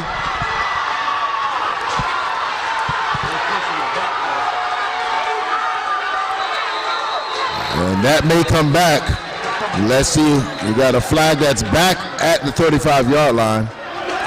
And I seen the umpire signal to the white hat that it will be a block in the back. So the interception will stand, but the position of the ball will not definitely be a touchdown. They'll bring it all the way back from the point of the foul. And here's the replay right here. We're all looking at it in the big screen here. Quarterback back to pass. Comes right underneath there. And I don't like that pass, Jonah. If he doesn't intercept it, the two Canes behind him will. He throws it into triple coverage there. Well, you know, Sam, this is what we talked about. The quarterbacks are going to feel pressed to make a play. What's been successful for the Ducks has been their run game. Number 21 has been the man. This puts a little pressure on the quarterback to say, hey, man, I can make a play too. Yes, sir.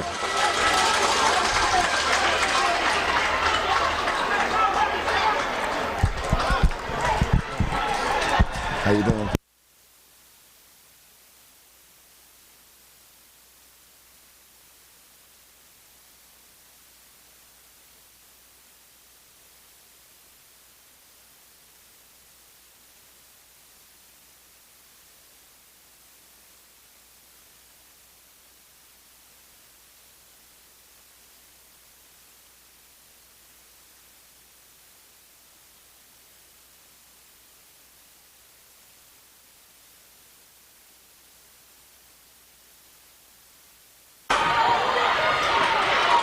The big hit at the 30. Gain of 2 for the Canes. Brings up 2nd and 8. You been to the one in Maryland?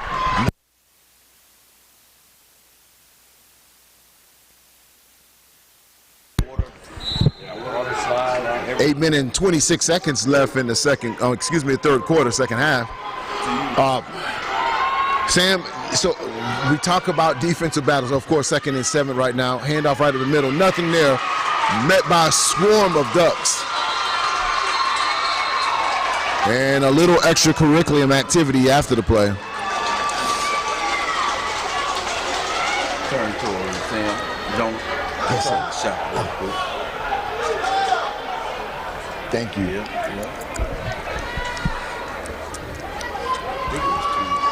5 just has got injured. Here's 5. Abdul, that's their inside backer, man.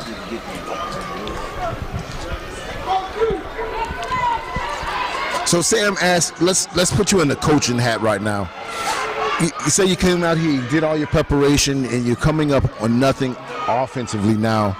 As either side of the ball, what do you go to? Do you come into some of your new plays that you're doing into, and here you go, ball is up in the air? Or is it just feel of lack of execution? You look at the play right here, that was an open corner play, just not executed. Absolutely, and just not caught. I mean, with 2 hands, the receiver could have caught that ball. If I'm the Ducks right now, I know I have inside the tackles, and I attack inside the tackles. I don't get fancy. I don't work on other things. I go straight after the meat of that defense with my number 21, Jordan Davison, until they can stop it. And when they can stop it, guess what? Something else is going to be open. The flats are going to be open. You understand what I'm saying? So I'm going to attack them and attack them and attack them until they can stop it. And then so forth is in the Hurricanes on their side. And what's been more successful for them, of course, they've been leaning on their defense all night, making plays, and it's really a field position game to really put themselves in a good place of field position and opportunity. Punt is up, and that bounced close to the 40-yard line. And what do I mean by opportunity? Well, look at the play just there. You had an interception, and if you didn't have a block in the back, you could have put points on the board. Defense could have scored the points. So there's opportunity for both teams here, but who will make that first big mistake? Still a very tightly contested game between both of these teams. 0-0, and there's 2 ways of looking at these teams. Could their defense be that suffocating that they're going to do this to everyone, or is their offense just not really where it needs to be, or is it a combination of both? I think it's a combination of both. I like what I see on both defenses, but I can be honest with you, both offenses are struggling to get going. And I believe it's a combination of both. But like I said, we've seen a couple big plays. Unfortunately, they've been taken back by penalties. We just need to clean it up, play some football, and we'll be all right. And here we go. OG Ducks set up their offense. And they're going back to Esparza here as the QB. Trips to the high side. And there he is. There he is. There he is. And you called Jordan Davison, number 21. That is my guy I go to for the rest of the night until they can stop it. And he's looking like he's a little shaken up. Looks like when you catch a cramp, and he's been the workhorse, so I wouldn't be surprised if he did. And he's a special player, and I can tell you, usually teams aren't successful running against this front seven of the Fort Lauderdale Hurricanes, but 21 makes it look pretty easy. That's just how good he is.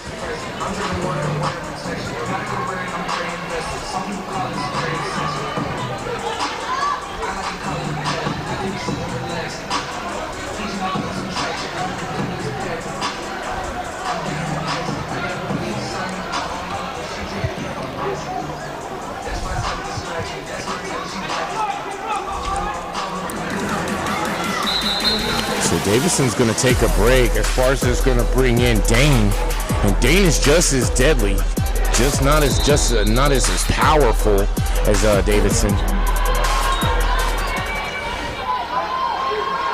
Trips to the near side.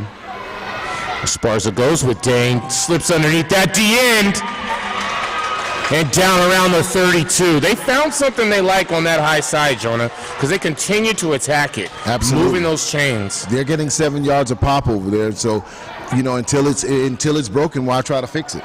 I also wonder, with everything that's happening, not being in pads, not being able to get as much work as we're used to, who's going to tire out first?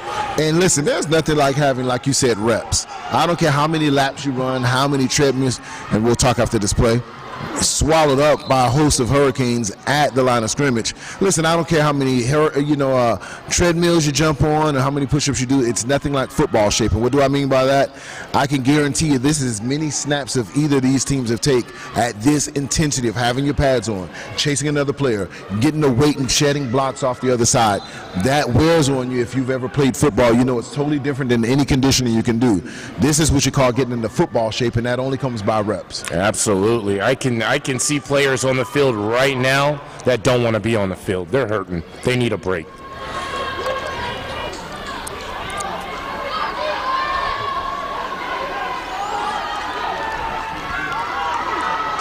And that was a big sidestep by number 1 as he was avoided disaster of getting tackled in the backfield for a loss of 3, but he was able to hop step and make something out of nothing with a gain of 3. That's going to bring up 3rd and 7 for the OG Ducks with 5 minutes and 22 seconds in the third quarter.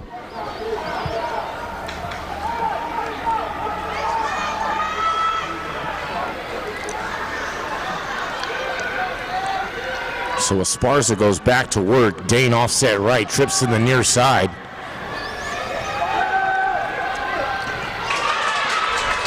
A little dink and dunk down to the 20. Do what works, get positive yards, and move the chains. Well, listen, if going down the field and throwing 39 or 30 or 40-yard bombs isn't working for you, you're going to have to give or take what the defense is giving you. So if it's running off tackle, if it's taking a 3-yard curl or 4-yard curl and potentially getting some yak yards, then that's what you have to do in a contest at 0-0.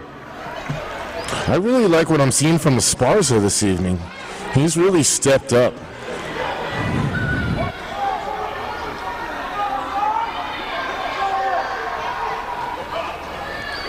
And there's Dane. Ball! And the ball comes out, and the OG Ducks are fortunate enough to come back on that as he was having an explosive run. He had to come back and get the ball. That looked like he would have had at least a 10 to 12-yard gain. That's going to bring up 2nd and 4 for the OG Ducks. Jonah, can I ask you a question? When you watch football on TV, you watch games like this, you're a fanatic like myself. When you see a ball hit the ground, do you just automatically scream out a reaction? Yeah, it's reaction. I probably sometimes jump on the carpet, too, just thinking, I got to go get that football, but you're right. Damn, they heard you, man. They heard your vice. They're running that shit right up their ass, man.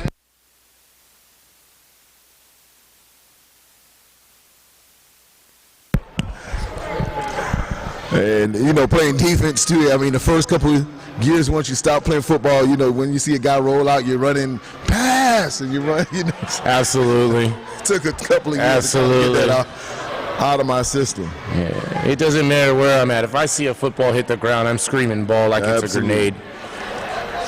So here comes Esparza. Dubs high and low.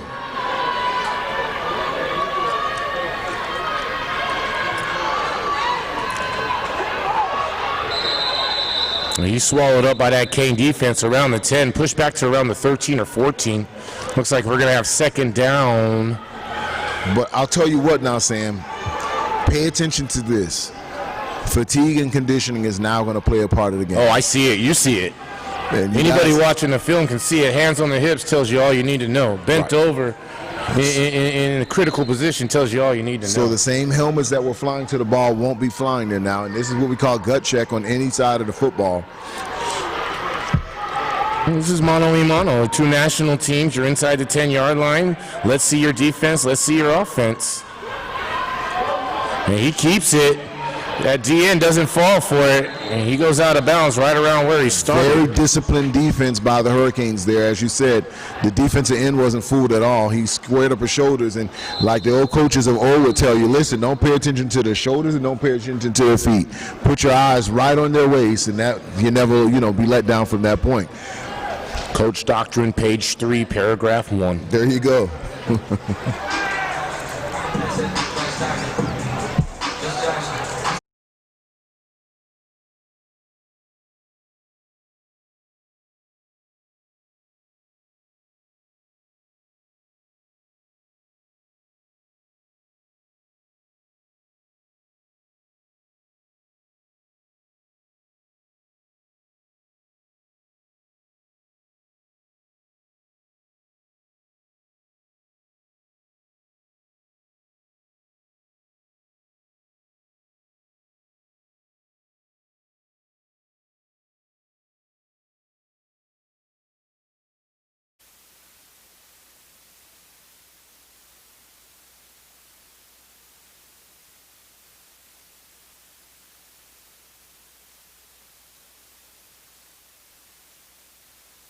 Third and goal around the 10. Esparza looking high side, corner pass. And whistles are blown there. A little confusing play. Let's see if that's blown dead. And again, we're early, but I'm seeing a receiver that's significantly larger than that DB. Put the ball at the highest point, let him go get it.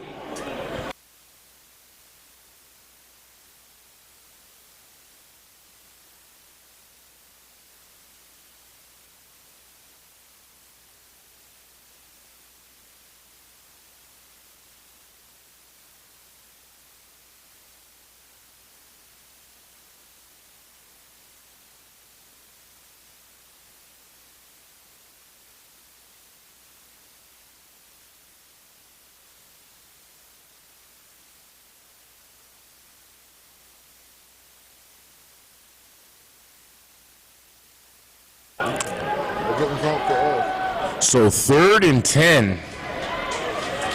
And we're backing it up.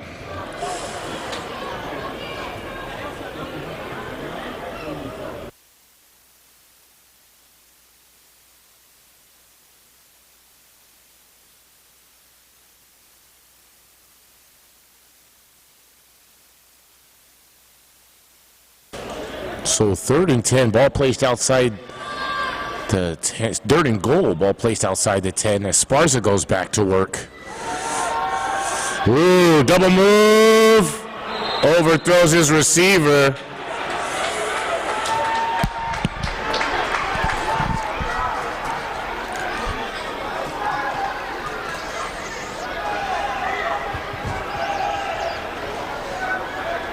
Fourth and goal. Jonah, what are you doing? It's Battle of Bullhead. Early in the season, you're obviously in field goal range. You go for it, or you kick the field goal. Well, listen, your defense, you've been hanging your hat on them all day, and nothing will change now. Excellent field. It's all about field position. Why not go for it when you're only at the 10-yard line? That means if you don't make a turnover on downs, the offense has to start with inside of the 10, so it's a good decision. Pressure. Puts it up. And way out of bounds. So the Canes defense, as you said all night, Jonah, holds true.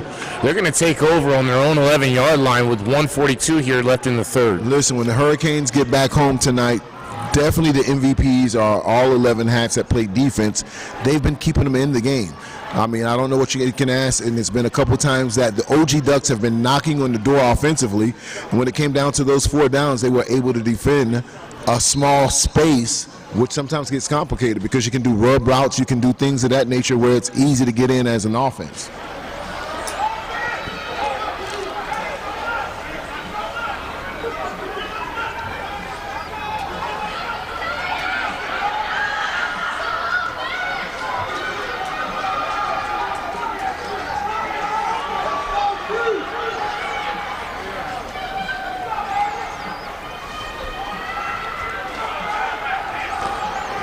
whose line is going to get tired first? That's what I'm asking myself. And then another question I asked you, Sam, at what point of the game do you kick a field goal? Zip to zip. You know, I'm on the 10, 12-yard line. I'm just walking away with the win if I could, you know?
So the Canes show something I haven't seen here. They go I formation with Lopez under center.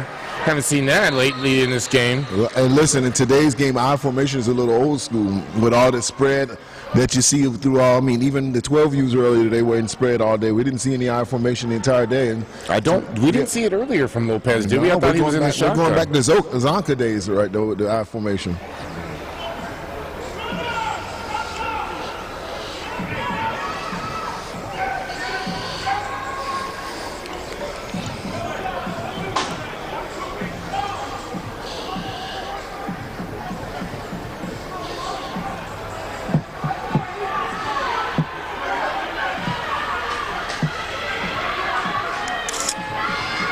Power, looking for the crease.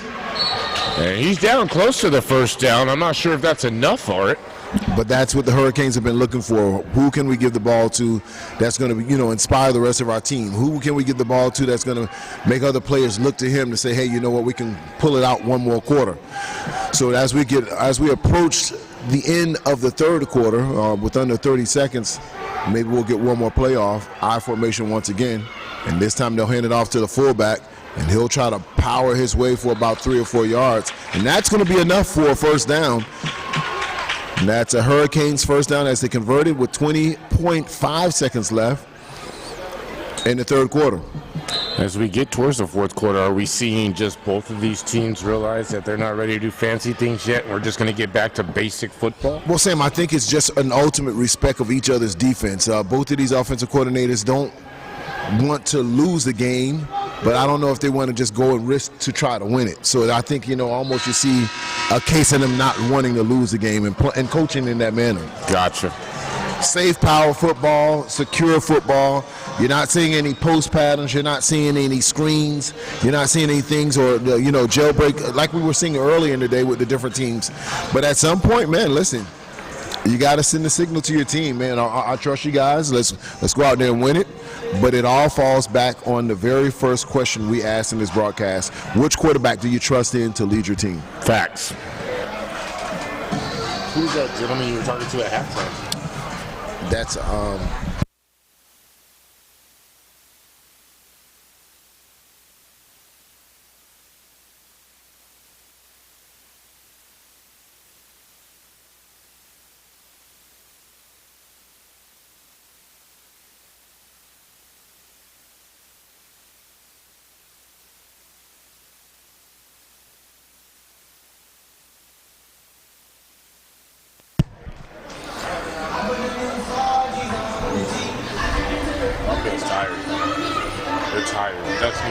up right now.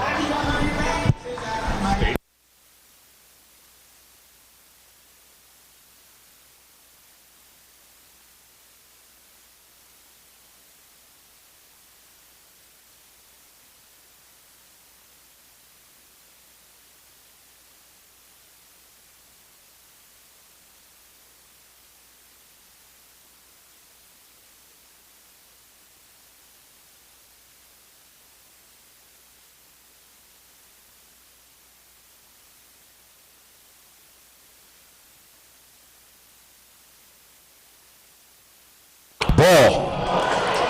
Duck football. And that's a big turnover at this stage of the game, fourth quarter action. Just after the Hurricanes were able to convert for a first down. And let's see what the referee signal here. And yes, he signals Ducks football with 11:54 left in the fourth quarter. We were talking about getting tired, Jonah. We just had this conversation. What happens when you get tired? You make mistakes. You put the ball on the ground. Defense makes you pay inside your own red zone. Ducks now have excellent field position with a little under 12 minutes here left in this ball game. And of course, the unit that has been the staple or the actual go-to has been the defense for the Fort Lauderdale Hurricanes. Can the Hurricanes call on their defense one more time to defend the end zone? 11:50 left in the fourth quarter in Ducks Hurricanes action. Esparza. Davison! Davison! Davison! Jordan Davison. And he'll get all the way inside of the 1 yard line. And again, he's been electrifying the entire night. That kid is a talent, man. Every time he's touched the ball, he seemed to do something electric. He was here down. We go. I mean, this is OG Duck football. First and goal on the 1 behind the biggest line in the nation. Davis said offset right.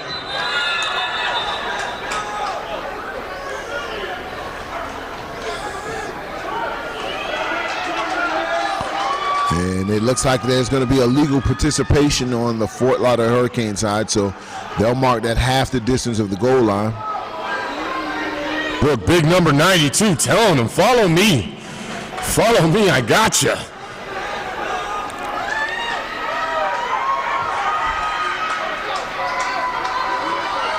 That's JJ Tonga telling his running back.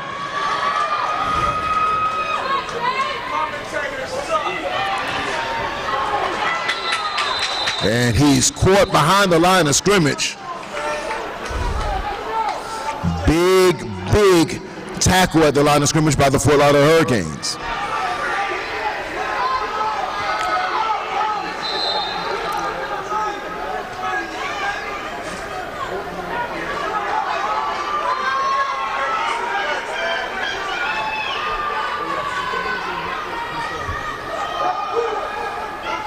Ducks in shotgun. He'll hand it off to the left-hand side, and Davison will go in for the touchdown. And he has been the workhorse all night for the OG Ducks. Does he still suck? Does he still suck? Oh, Lord. No? Okay. Check it.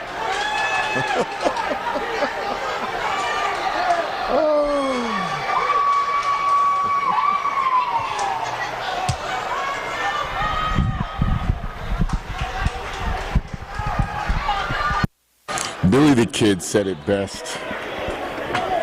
Pals.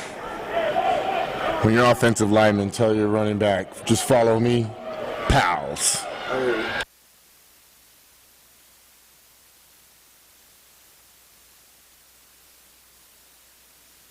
Kick's good. And the OJ Ducks take the lead 8-0 over the Hurricanes with 10 minutes and 11 seconds left in the fourth quarter, right here on Generation X Youth Sports Network.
Squib kick, second level.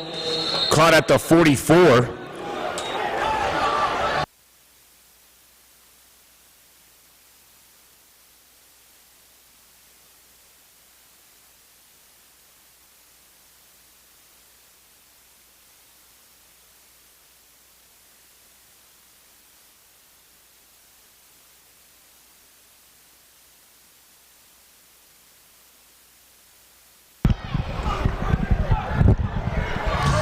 Can we please have all the kids or non-essential people off the field? All the kids and non-essential personnel off the football field immediately. Thank you.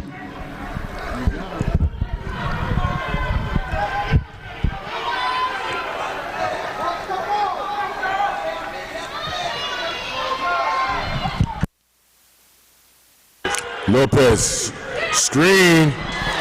He busts into the open down at the 44. That's number 1 for the Canes, Alex Williams. And that's a spot that the Canes have been looking for all night. Get the ball into the hands of their playmakers.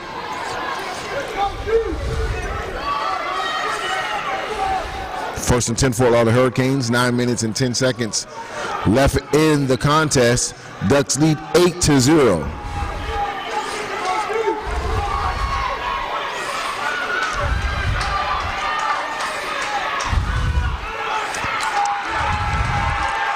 Handoff right up the middle. Not a lot of room there as the OG Ducks are all over that play. Maybe a gain of 1.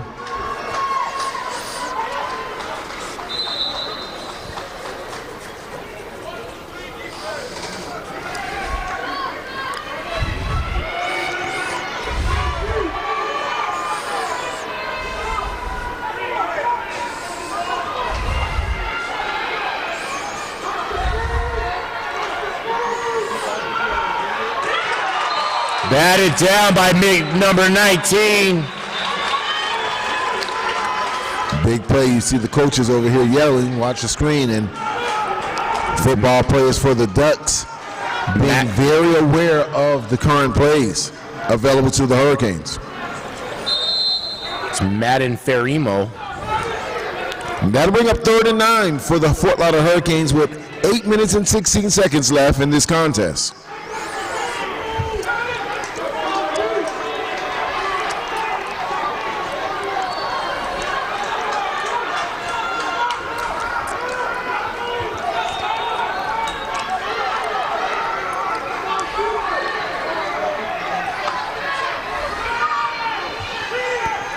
Pressure.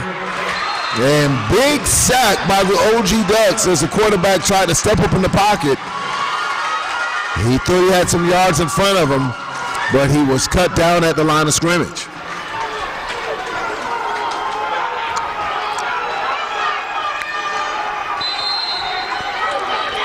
I feel like this is the make or break down right here for Lauderdale, Jonah. I feel like if they can convert, they have hope. If the Ducks smash it down, this game changes dramatically. Stan, you're right. It's all about momentum, man. At this point, the Hurricanes have to do something to get their team with only 7 minutes left in the game. Time is their biggest enemy. So at some point, they're going to need to create something for their team to be able to say, hey, this is what we can do, this is what we can execute. 4th and 9, biggest play for the Hurricanes this far in the game. And we have a timeout. Thank you once again for tuning in to Generation X U Sports Network as we bring you some of the top national matchups around the country. Tonight, no exception, 14 and under contest between the Fort Lauderdale Hurricanes and the OG Ducks.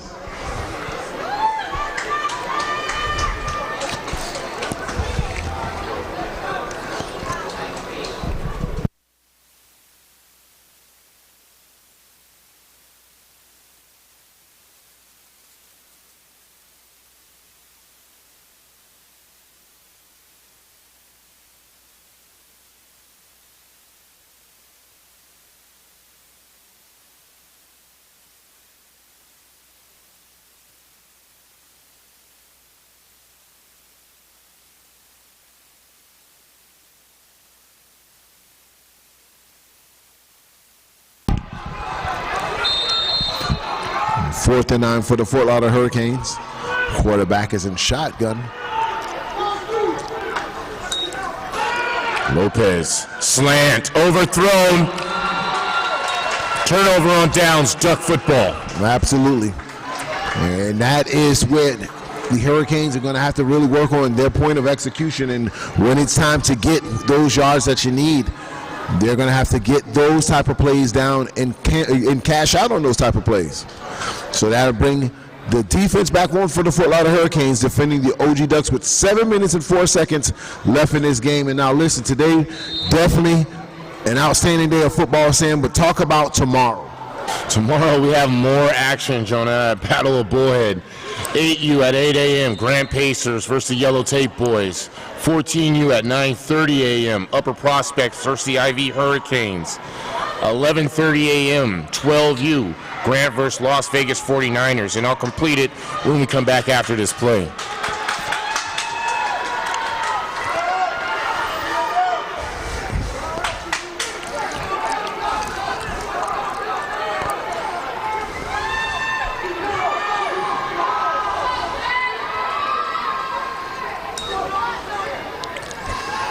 That's Dane, swallowed up by a Cane defender around the 40. No gain on the play. Yeah, another dominant play by a Fort Lauderdale Hurricane defender, and that's where they've been able to hang their hat all night.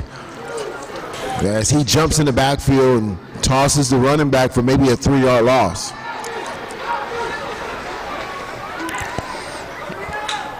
Now listen, we said it earlier, the Hurricanes defense haven't been the issue. But what drive has the Hurricanes offense impressed you this entire game and getting inside of the red zone? And we'll talk after this play. Again, big play by the Hurricanes defense. That's not an issue here. Hurricanes defense have been performing on a top national level all night. Yeah, what does the offense have to do to catch up with that level of play that the Hurricanes are providing? We've talked about it all day. Reps, trust, and just more experience. I mean, it's a lot easier to play defense than offense. Defense, you just fly to the ball. Offense, everybody's got to be on the same page.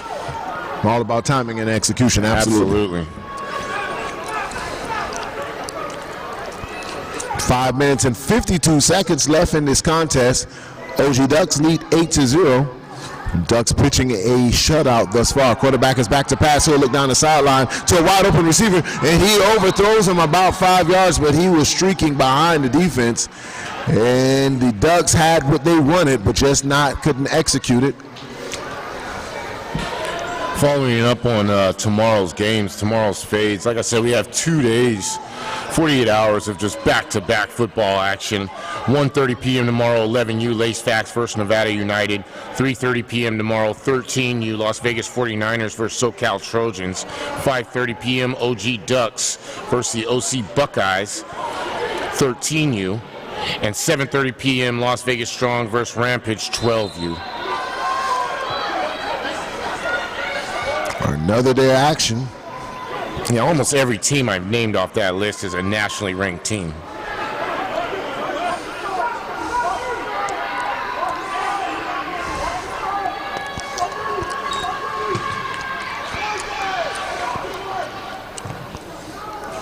And it goes out of bounds around the 37. A little over 5.5 minutes left in this ball game. It's still a one-strike game, one-score game. So the Ducks have to be on their pins and needles because the Canes can score at will.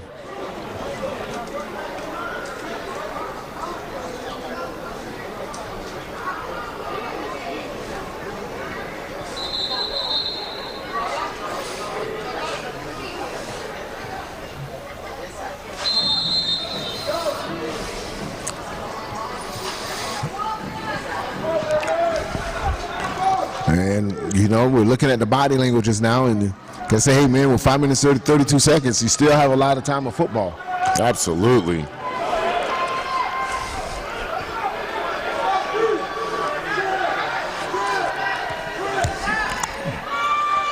Quarterback and shotgun.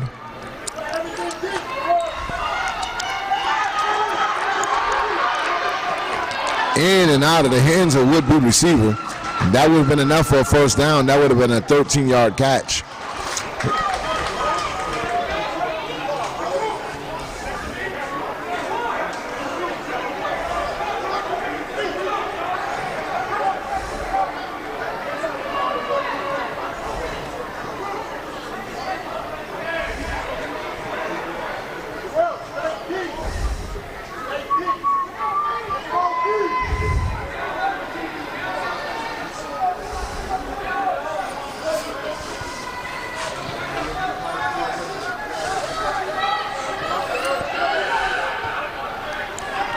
So Lopez in shotgun, trips to the near side. Ball staged at the 37, hands it off to his back, looking for some space and finds it. Cuts the crease, still on his feet. And down around the opposing 35, a huge run for the Canes. And we have an injured Duck down at the 37-yard line, number 24. He's up and moving. An absolute big game for the Hurricanes. 21, their own version of their dynamic man. Getting all the way out to the 35-yard line. First and 10 Hurricanes, 5 minutes and 12 seconds left in this contest.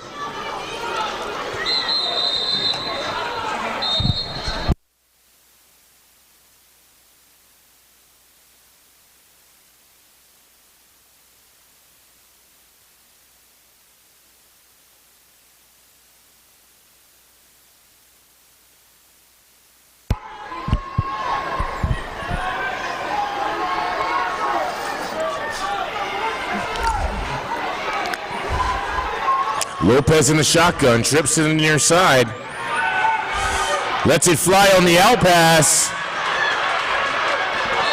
We take it out of bounds around the 24.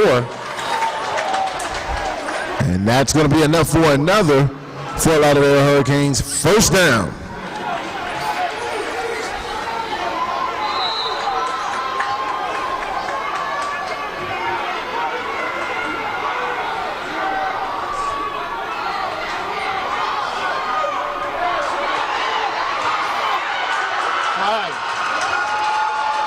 And the ball out, and the Ducks recover once again. Second huge mistake for the Hurricanes. 12 men on that. And it looks like they'll have a flag on the play as well. So and that's illegal participation. Too many football players on the field for the Ducks.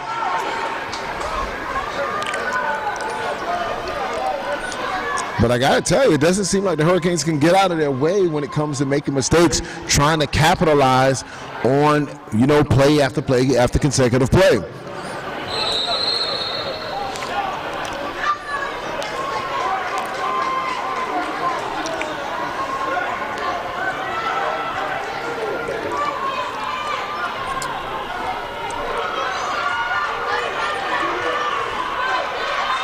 Lopez, pressure, slips under it. And he had nowhere to go as it was a jailbreak at the defensive line, just really came through with no one or nothing in their way.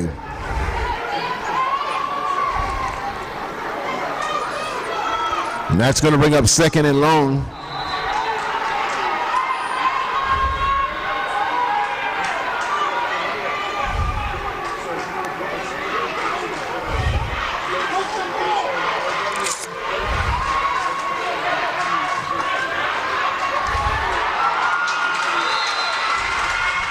No gain on the play, brings up 3rd and 8. And OG Ducks defense stepping up when they really need it with 3 minutes and 2 seconds left in this contest. And that's going to bring up 3rd and around 8 for the Fort Lauderdale Hurricanes. The Hurricanes bring in number 21. We saw him earlier. Tip ball, and that's going to bring up 4th down. And the game is on the line for the Fort Lauderdale Hurricanes here. See how now the Ducks are having fun? Now they look like the Ducks.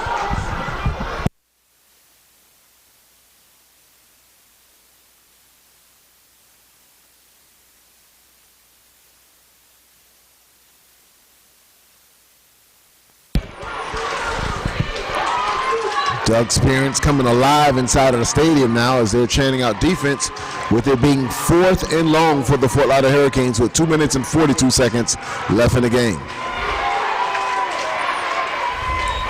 Lopez. Batted down. And Ducks make a huge defensive play. Turnover on downs, Ducks ball.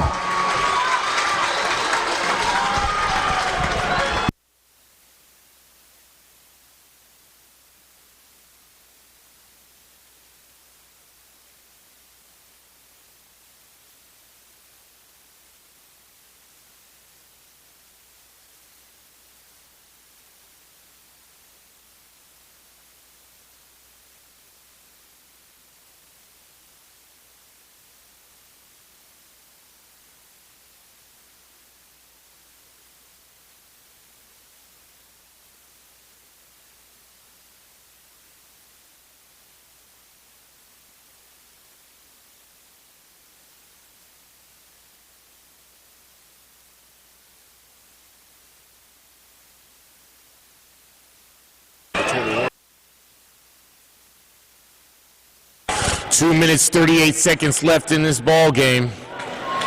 Ducks currently up 8-0 over the Hurricanes. Flex out. And there he goes!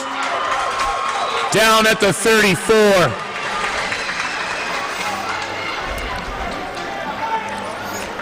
And Davidson has been able to rack up yards all night. Running off tackle very successfully against his Hurricanes front seven.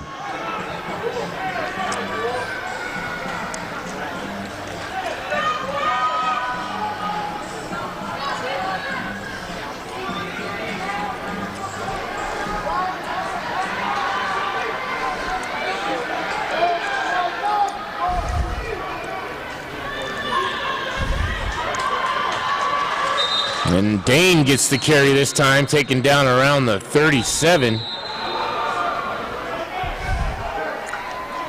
Timeout, Canes.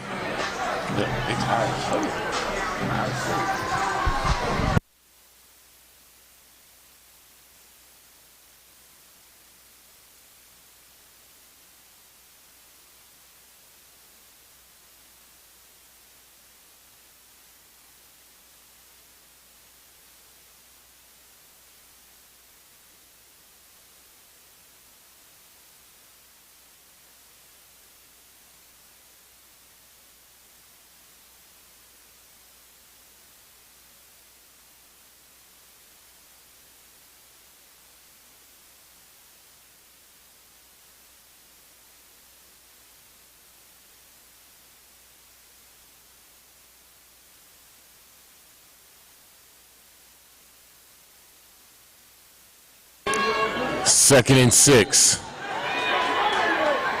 1:47 left on the clock. Ball placed on the 37. Hamilton. Pressure. Gets rid of it. Dane. Spin move. No gain on the play.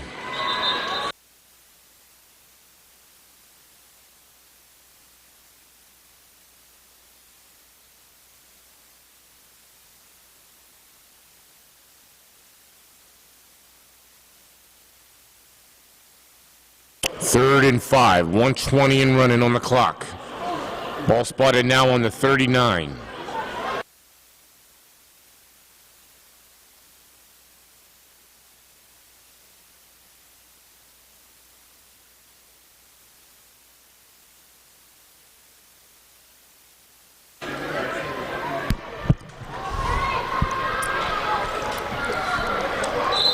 Tackled in the backfield for a loss around 4 yards.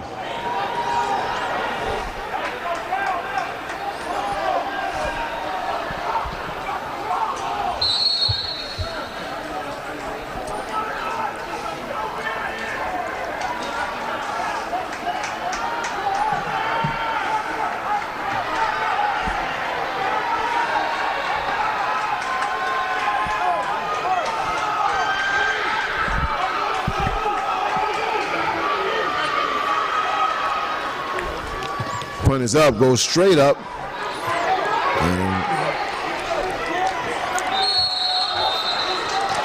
And this looks like it's going to be the last opportunity for the Hurricanes to try to get something going offensively with.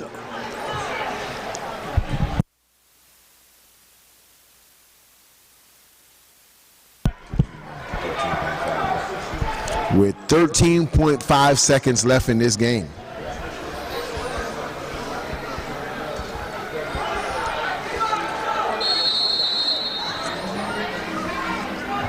If I'm OG, I'm in my prevent, and I'm looking for number 21 coming from the Canes. If I'm the Canes, I'm looking for a mismatch on my number 1 receivers, and I'm going 9 route.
Snaps away.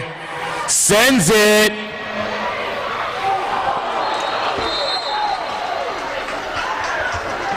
Way overthrown, but time enough for one more play from Fort Lauderdale.